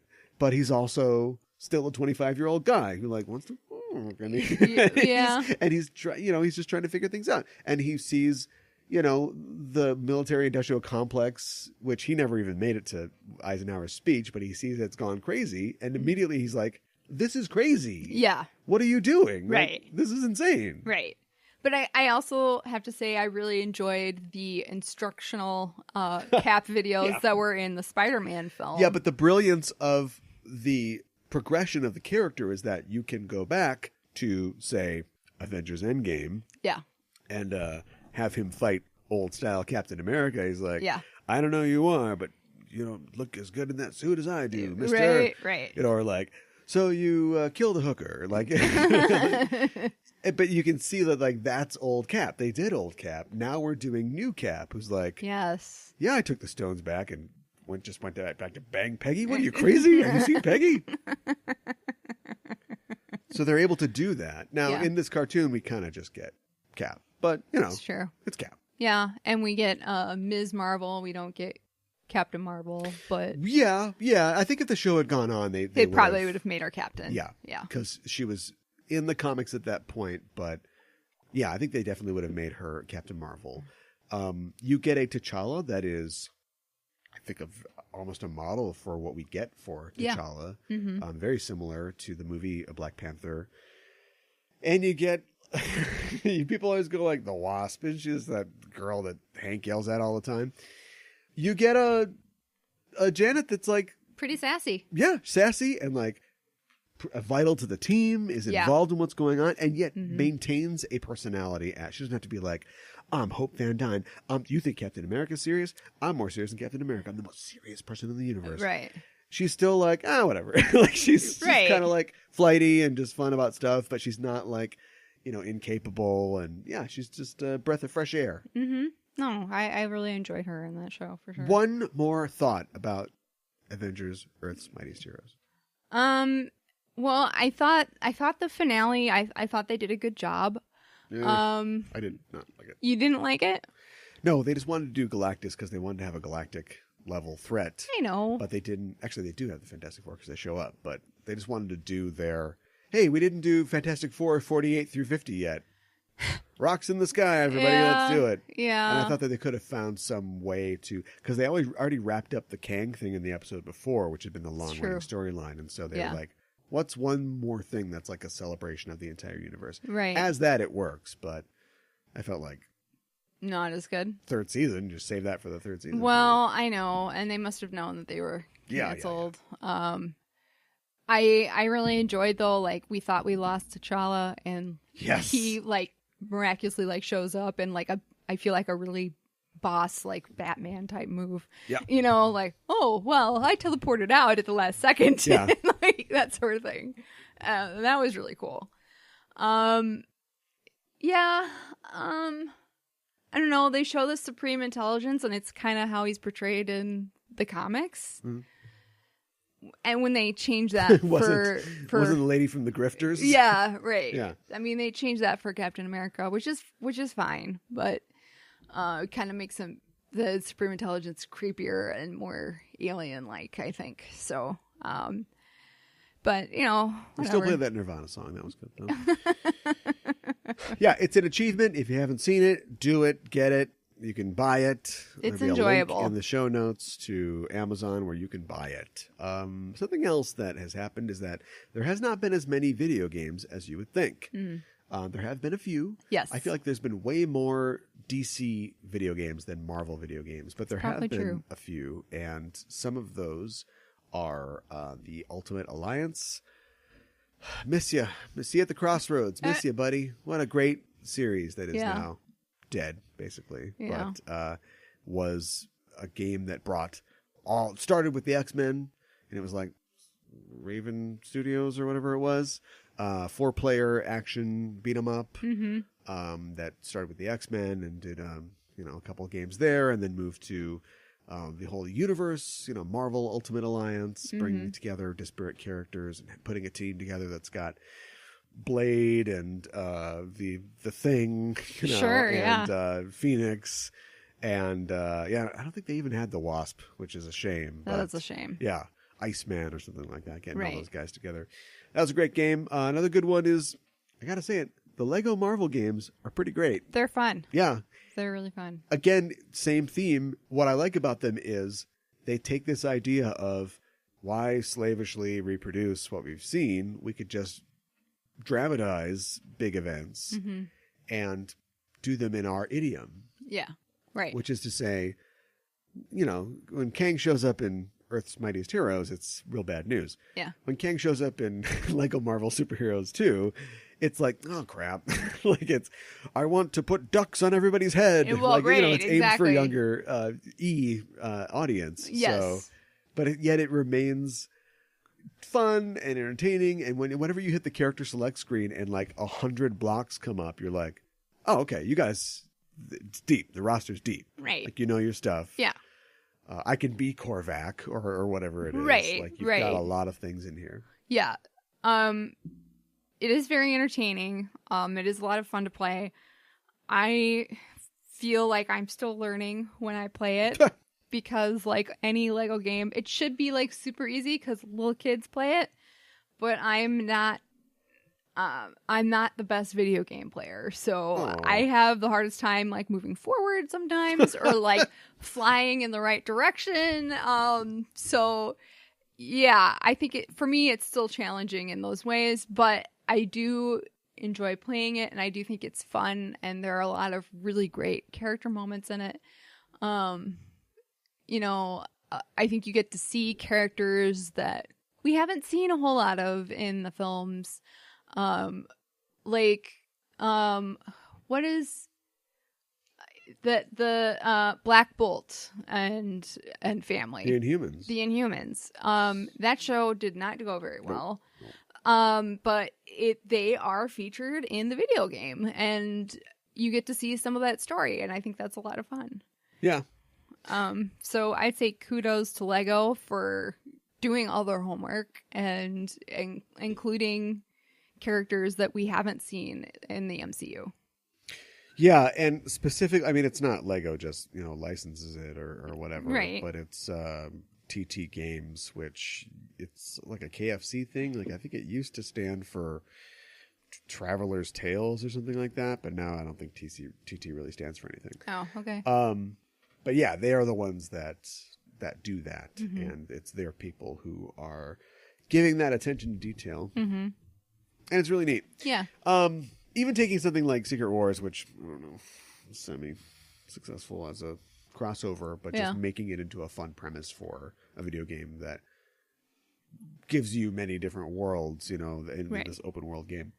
Well, let's go back to the start, like Chris Martin, and check out the very first issue of The Avengers, which came out in September of 1963. Yes. This is just months, in some cases a year, after the introduction of Iron Man, the Hulk, Thor, all of these guys in books that were not their own books. Tales of Suspense, Sure. Tales to Astonish, Tales of Mystery, or whatever you have. Loki, of course. Yes. Hank Pym as the Ant-Man, Yes. and Janet Van Dyne As the the Wasp, all showing up in this very first issue. This idea by Stan Lee and Jack Kirby to bring them all together. Mm-hmm. Inspired, I think, by the Justice League Sure. or the Justice Society. Yeah. Hey, that seems to be going pretty good. Yeah. What if we threw them all together and made an event out of this? Yes. You know, the first event book maybe for Marvel. Yes. What's going on? What's going on in this? This Well, book? Loki. What kind of threat could take every one of the Avengers to stop? Loki. Is it Hulk in grease paint? Well, yeah. Is it Hulk in grease That's paint? true. Maybe. So Loki has been banished to this one island in The Asgard. Isle of Silence. Yeah, because he's done something. I don't recall what, but he did something bad, and he wants to fight Thor, who is currently on Earth and masquerading as a human doctor, like Dr. Blake. He is a doctor. Yeah. Okay. But he's like pretending to be a human. No. No, He is a human. he is a human? Yes, this is something that for a long, long time in Thor mythology, up until I think recently they just dumped this after the Rebirth of Asgard storyline. But Thor is like merged to a human being.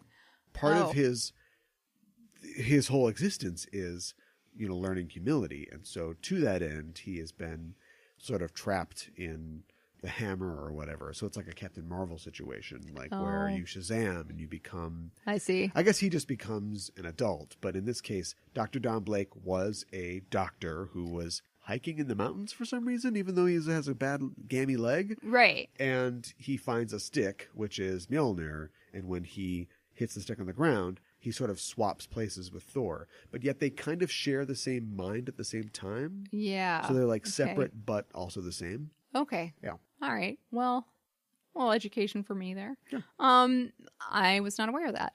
In the So- movies, it's just, we just want that hunky kid from the Young Guinevere Adventures or whatever Yeah. to be our hero.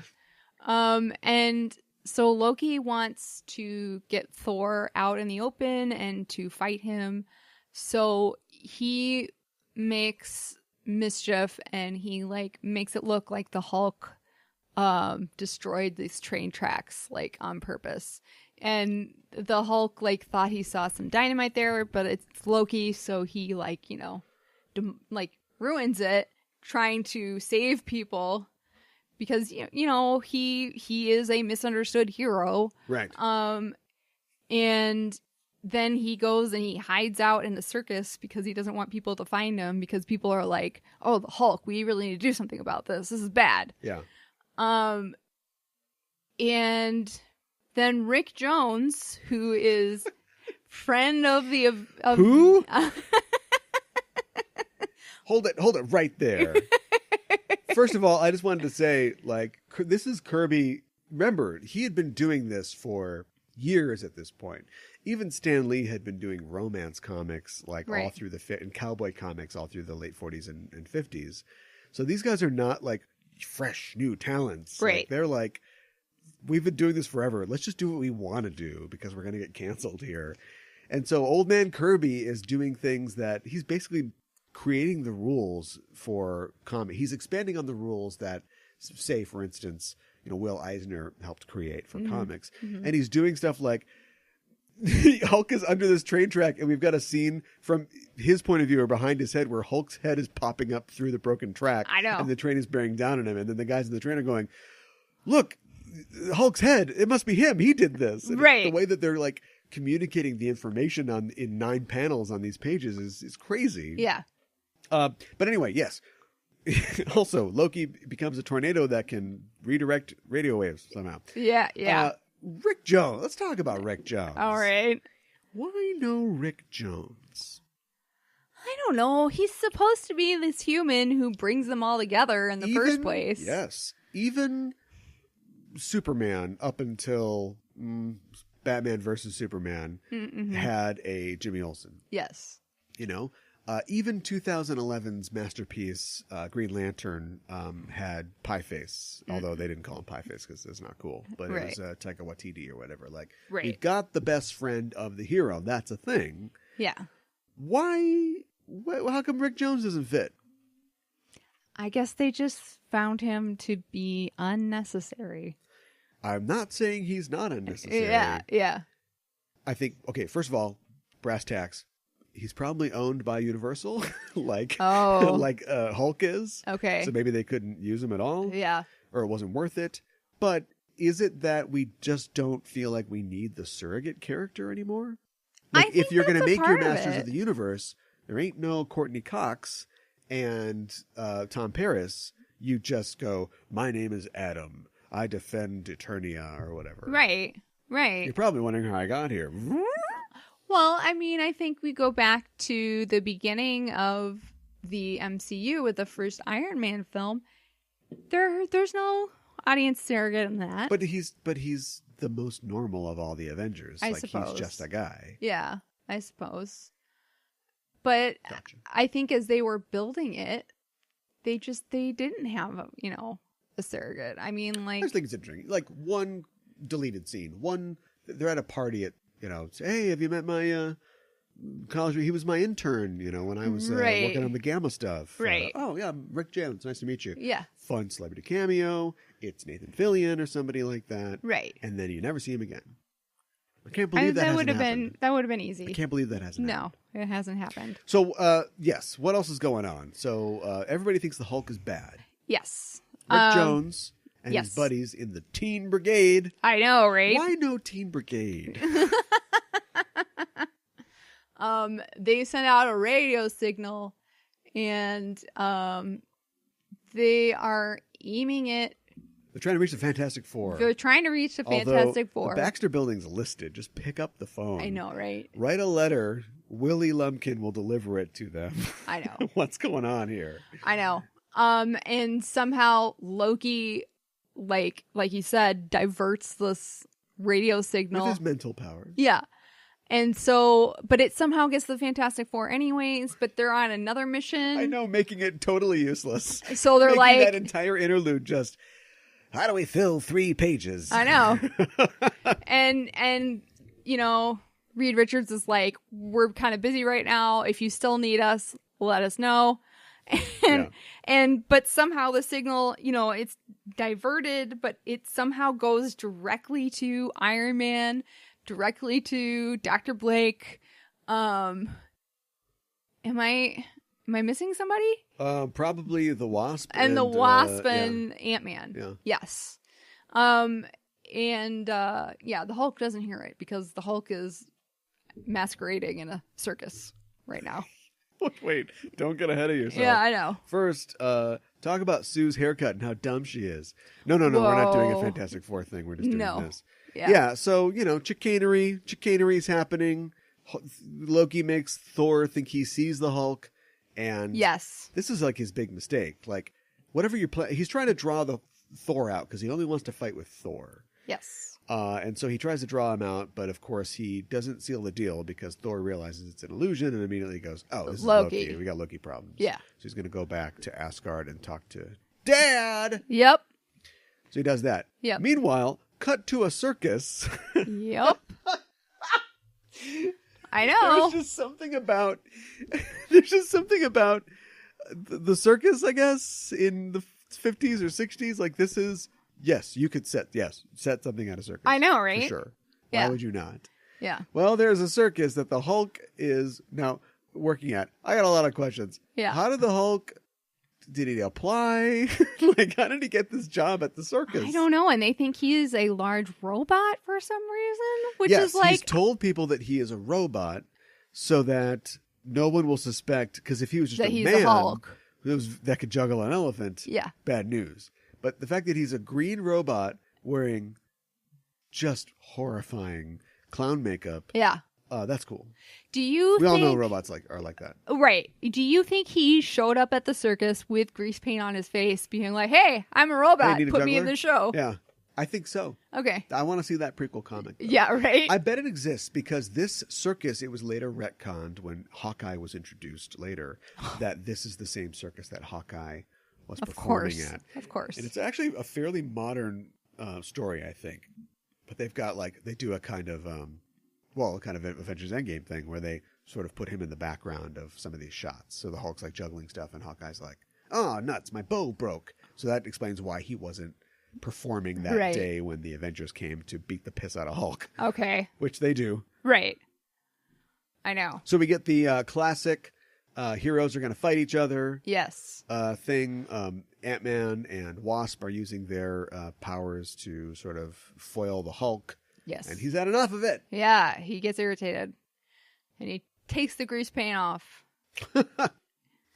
And the crowd roars. And they continue to fight. And so all the Avengers are trying to stymie Hulk here. And they're all sort of having some success, but also he's holding his own pretty well. Yeah, he is. And then I guess maybe Iron Man takes some metal that the Hulk has thrown at him and reconfigures it to be like a grappling hook type thing. Yeah, which is first of all, the Hulk gets away and lands in Detroit, and they specifically establish that he's going to Detroit. Yes. So cut to an auto plant. Yeah. Which is this is the 60s. Remember when they made cars in Detroit? I know. But then everything becomes, I don't know if Jack has just had a Life magazine that did a story on Detroit that day or something like that. Yeah. But so he's drawing them fighting, and they're fighting with throwing tires at each other. And then Iron Man somehow shapes scrap metal into a hook that he throws at the Hulk. Yeah. But you're forgetting that Thor goes on a little odyssey after that. Yeah. And he tries to fight with Loki, and Loki calls on some trolls that are native to this island or whatever. And a troll comes out and tries to tackle Thor. Yes. Yeah. And I forget what he does now to fight the troll. He uses, it's funny because he summons lightning because he's the god of lightning and thunder, but he doesn't zap the troll with it. He just he's blinded by the flashes of light. Oh, I don't know if that's a kid thing. We don't want to because troll trolls to be incinerated. Yeah, on the comic maybe. Page. But trolls, I guess, are used to the dark, so then the light it's is a lot different too much. than later, in the Infinity crossover where Thor is fighting the Builders or whatever. The Builders are this alien race that is, every single one of them is more powerful than Thor. They're trying to get him to surrender, and so they say, disarm yourself. And so Thor throws his hammer into space, throws it away I am unarmed. But as he's talking to the guy, and the guy's like, you piece of shit, we're going to kill you and everybody you know, and you're going to be dead. We see that Mjolnir is flying towards the sun of the system, and then it loops around the sun and slingshots back. Oh my gosh. And so Thor's like, yeah, actually, you're going to die. And calls the hammer to him, goes through the guy. Oh my just gosh. makes a hole in him, and he's like, yeah, okay. So anyway, we win. Yeah, he does a lot of stuff. He spins it around and creates a whirlwind, and it's got magnetic powers, and just basically Mjolnir in the movies is you can throw it and it helps you fly. Right. And you can hit stuff with it. Right. And in the comics, it can do lots of stuff. It can heal people. It can help you travel through time. It can create portals. That's how he gets to Asgard. You don't think he flies into space. Right. He just makes a portal and steps through it. It can do a lot of stuff. Well, that's pretty cool. It cool. can talk to him. Sometimes it's smart. Oh, I didn't know that. Yeah. That's kind of fun. So for some reason, instead of just going back to Asgard with Loki, here. Right. That island thing's not working out. Right. He brings him back to the Earth. Avengers. Yeah. Who have destroyed half of Detroit at this Yeah. At this point. Although today, we would know. And he's like, it was him. He did it. I guess it's to let Hulk off the hook. I guess.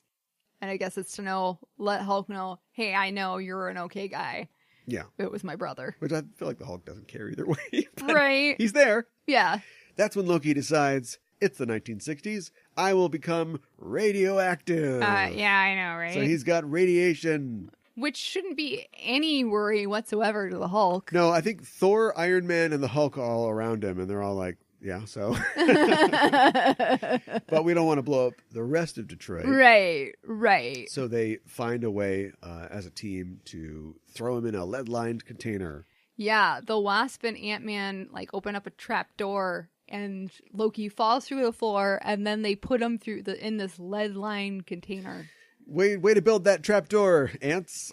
Why is there a trap door? I don't know. It has to be done. What is the boss of this auto plant doing? I hate working there. Yeah, good question. Don't be late. Yeah. Yeah, and so they throw him into a thing, and they helpfully inform us that he can only be radioactive for a few minutes, so I guess we'll get him out later. Right.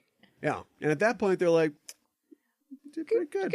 Good did job. pretty good. Good Maybe team. we should keep doing this. Yeah. Well, next weekend, what's it look like? Yeah.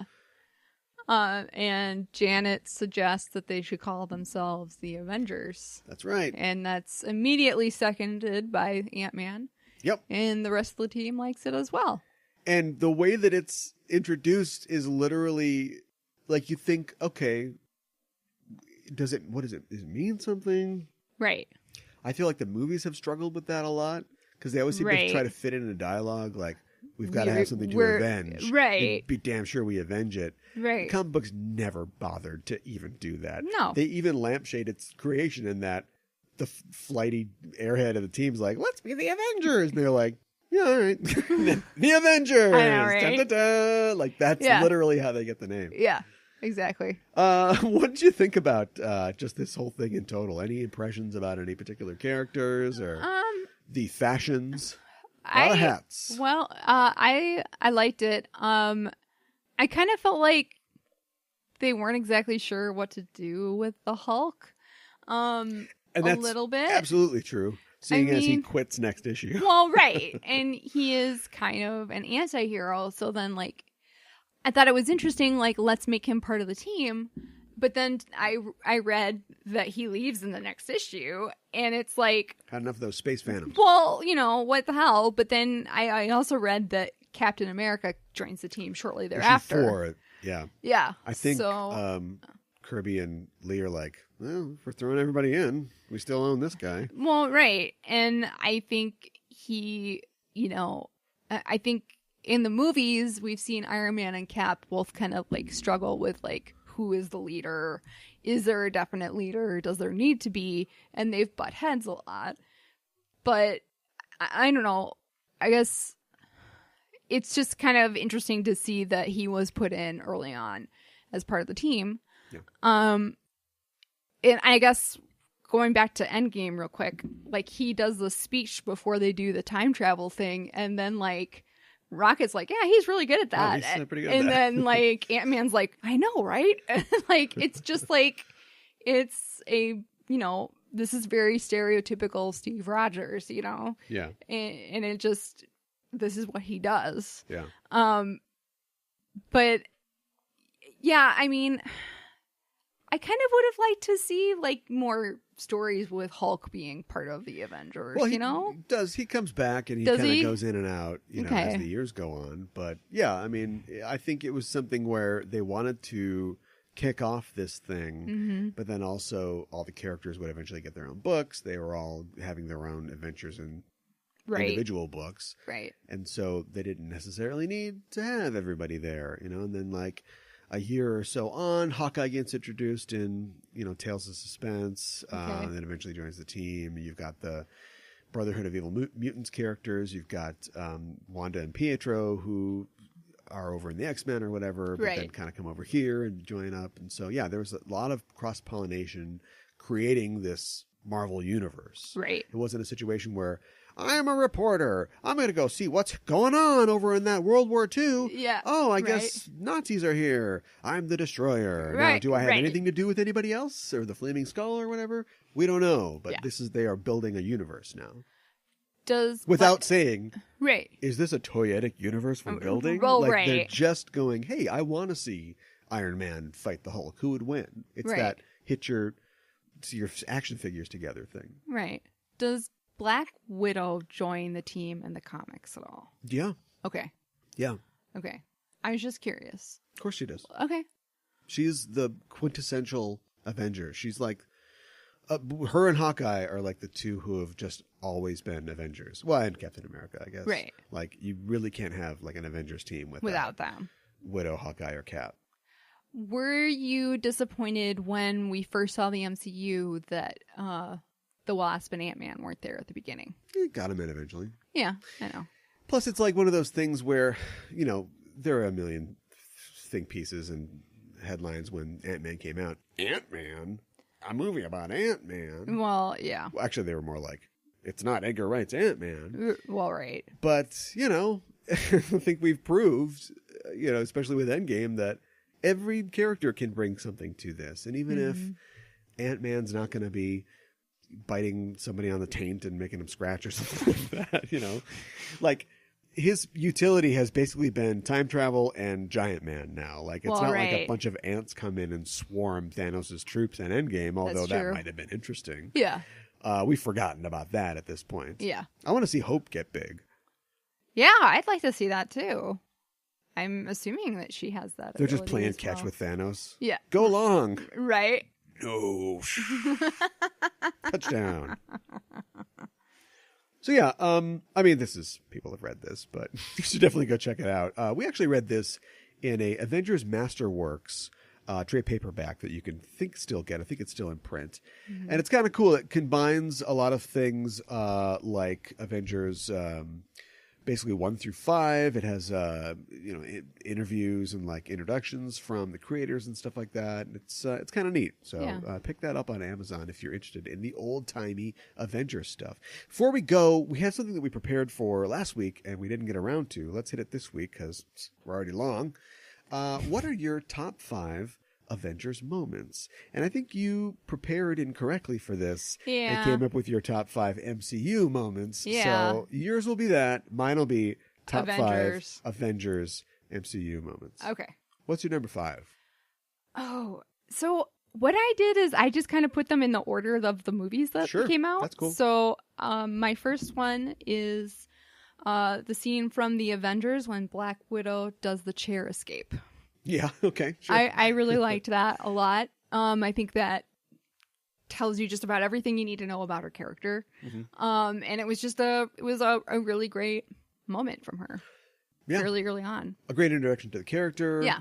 Immediately establishing that, yeah, okay, she's a kicking and that's all she can really do, but she's the Batman. You know? She's the mind, the strategist of the team. She's not what you think. You'd be a fool to underestimate her. Right. Exactly. Yeah. Mine would probably be, or my number 5 would be Team Cap just curb stomping Corvus Glaive and the girl Proxima Midnight in the train station. Oh, yeah. In Infinity War when it seems like all's lost. They're going to kill Vision and kill Wanda, and then the train goes by and Cap comes out and then 3 people with no powers just kick the shit out of these guys. Yep. That actually was my pick later on. So. Oh, whoops. Okay, well, you can just make a note when we get there. But just going to show that, you know, at this point, and they don't make a big deal out of this, or at least it gets lost in the shuffle in Endgame, but this is the first time that Cap and Tony have seen each other in like years. Yeah. After the time jump, you know, many years. And so we forget that like these guys have been off doing their own thing while the other remnants of the Avengers have been doing, I guess, who knows what they've been doing. Mm-hmm. But they have not been idle. Their clothes look like crap, but they're still kicking butt. It's can he get a new suit? It's like Widow's got ripped patches in her cat suit or whatever. Yeah. And Sam's got a new duds, but Captain America's still wearing the old suit, but he tore the star off. That's right. A man without a country. Yes. What's your number 4? My number 4 is a scene from Captain America Winter Soldier when Cap fights a bunch of Hydra agents in an elevator. Yes. Love that scene. Love it so much. You know, he invites people to leave and nobody does. Yeah. And I also enjoyed in Endgame when they kind of did kind of an homage to that scene. So that was kind of fun too. I love that film, Captain America Winter Soldier. It's probably my favorite MCU film. And I just really enjoy that scene because it just Cap kicking butt. So Yeah. And it's a great example of using what you've got in the scene, in the circumstances, and using it to build things. And so you've got, sure, a guy fighting 12 guys in an enclosed space is going to be tough, but then they know he's strong, so they've got the metal magnetic cuffs, and so they're trying to restrain him, and so there becomes a war between, I can't let them get this on, but now it is on, so how does that change what's going on? And then even in the aftermath, like, he's beat them, but he's still stuck in this thing, so what does he do?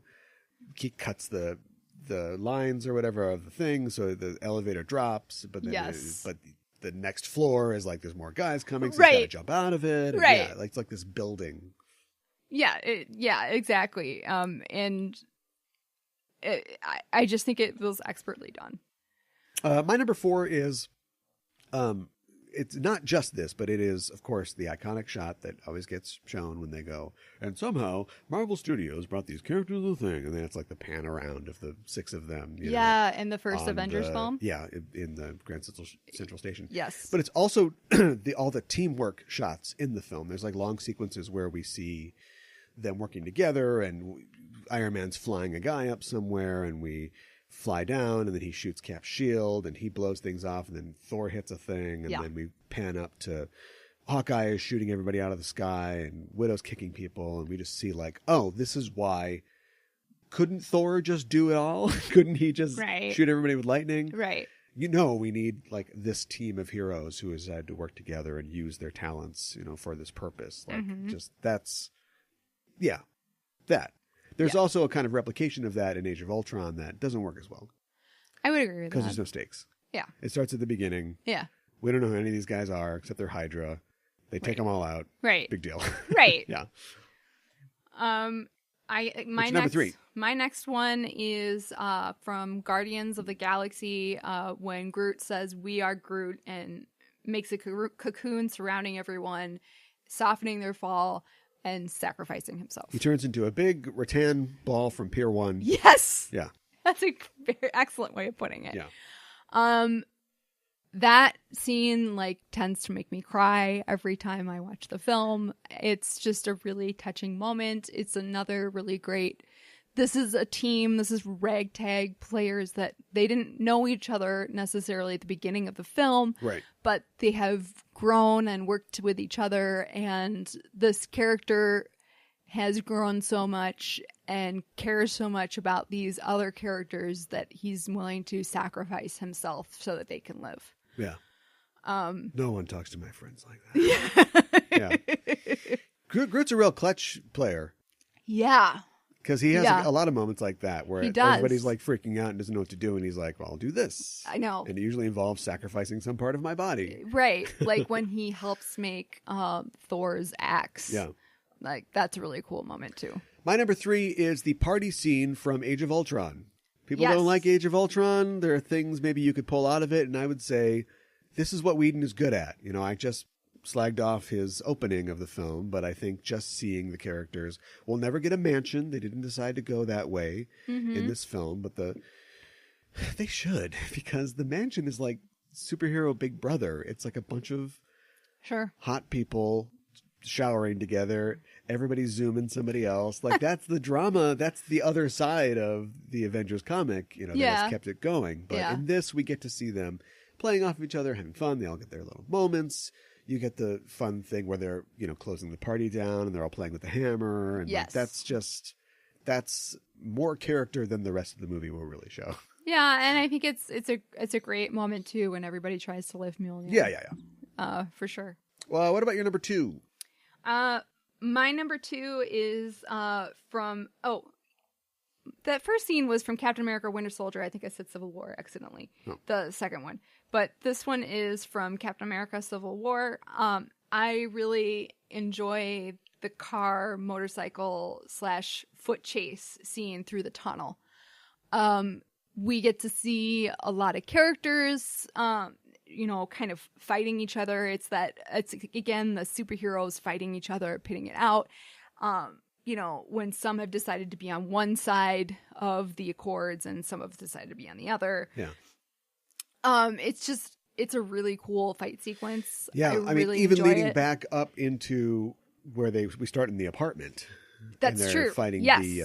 the German JSOC guys too. And that's a cool sequence as well. Yeah. And the whole thing. And they found that really great expression translating from the comics to the screen of everybody using their own idiom, their own abilities, you know, to apply to the situation. And so you've got, you know, Falcon's flying around, you know, he's following the motorcycle, but then Black Panther's jumping in between cars. And then, and Cap's just driving. I know. But then you've got that great scene where they've blown the thing up and they're about to leave the tunnel, and like cars aren't going to be any more good at this point.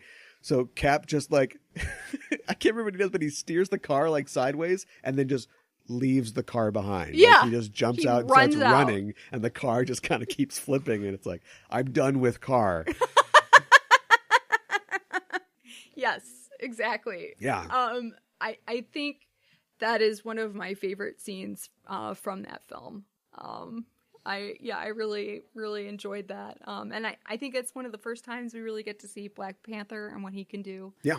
So it was, I don't know, it was a cool moment. Yeah, it's cool. My number 2 is the Thor versus Hulk fight in Avengers 2012. Nice.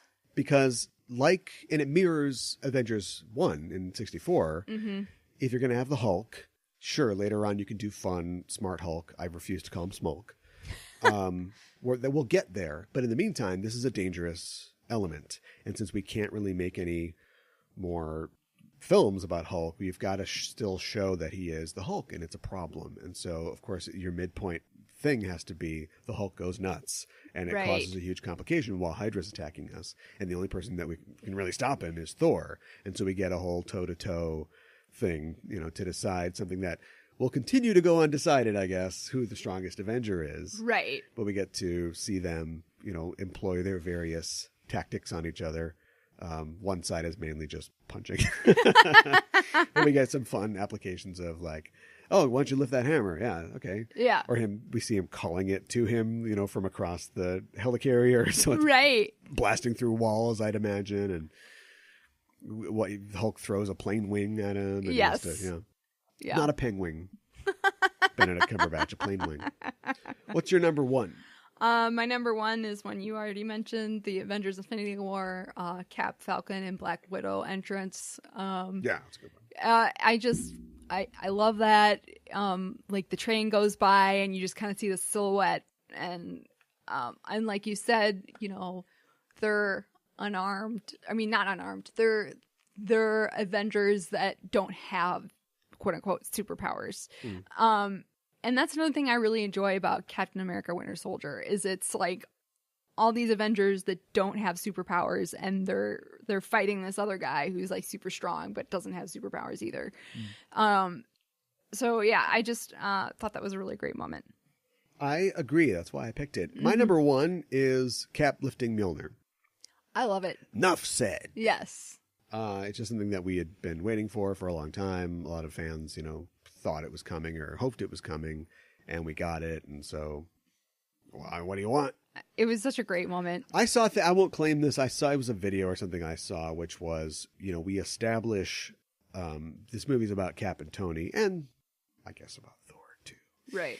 But about how, like you said, who's the real leader here, right. Who really embodies what we're trying to do. And in Avengers, we established that Cap doesn't respect Tony because he thinks that he is not willing to sacrifice himself, you know, and to commit to this. And we've seen that he does in Endgame. Yeah. And Tony thinks that Cap himself is, you know, only a superhero because of other people's efforts. People like his own father. Well, right. People who, you know, made him into the super soldier that he is. Right. And of course, in the end, Cap is able to lift the hammer, which has nothing to do with how strong he is. It has to do with how worthy he is as a person and his heart. And so they both sort of prove the other one wrong. I think that's a really good point. Yeah. Actually. And also good around the house. Yeah. Peggy's got that honeydew list. He's like, Steve, that door is got to be fixed. Oh, no problem. Steve, now the walls need to be fixed. Yeah, because he brought Mjolnir back with him. Right. So, yeah. I like to see it in a toolbox. Thor. Just picture it hanging out of a toolbox. I know, right? Yeah.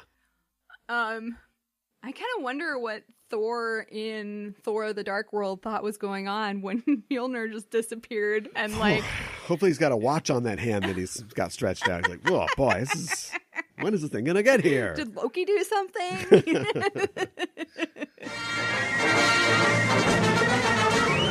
Stand a little straighter, walk a little prouder, be an innovator, laugh a little louder, go forever greater, we can show you how to... Well, I'm Avengers out. Yes. You were like, where do we go from here? I'm like, nowhere. Let's not go anywhere for a while.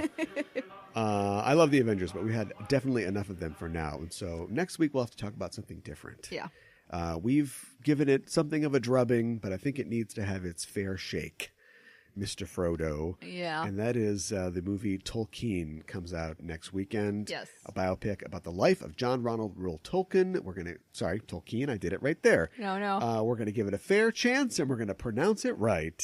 That's right. So we'll be seeing the movie Tolkien and coming back to talk about it. That's so right. join us at the Inn of the Green Dragon or the Prancing Pony for that. Right. And we'll be talking about that film. In the meantime, you can find us on social medias, on Facebook and Twitter, and all those usual places. So come hang out with us and tell us what your favorite Avengers or MCU movie moments were. I noticed none came from Ant-Man for you, so maybe somebody's got an Ant-Man moment that they want to share with us. That would be great.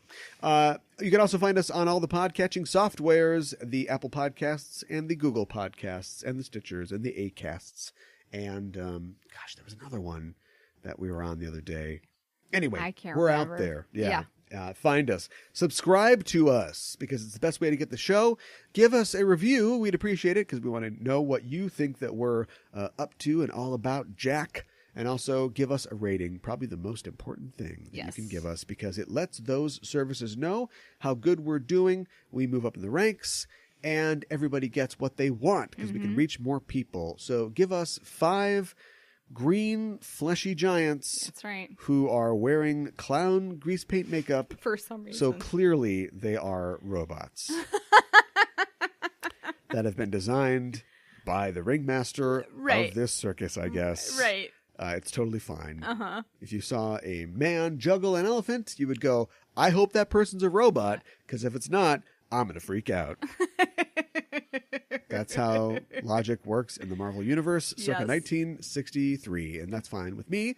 But in the meantime, give us 5 stars. We'd appreciate that. That's it. Tolkien coming up. That's right. I can't wait on next week's show, so join us then. Until then, we're signing off. I'm your host, Caliban. I'm your co-host, Mikan Hana. Keep the geek fires burning.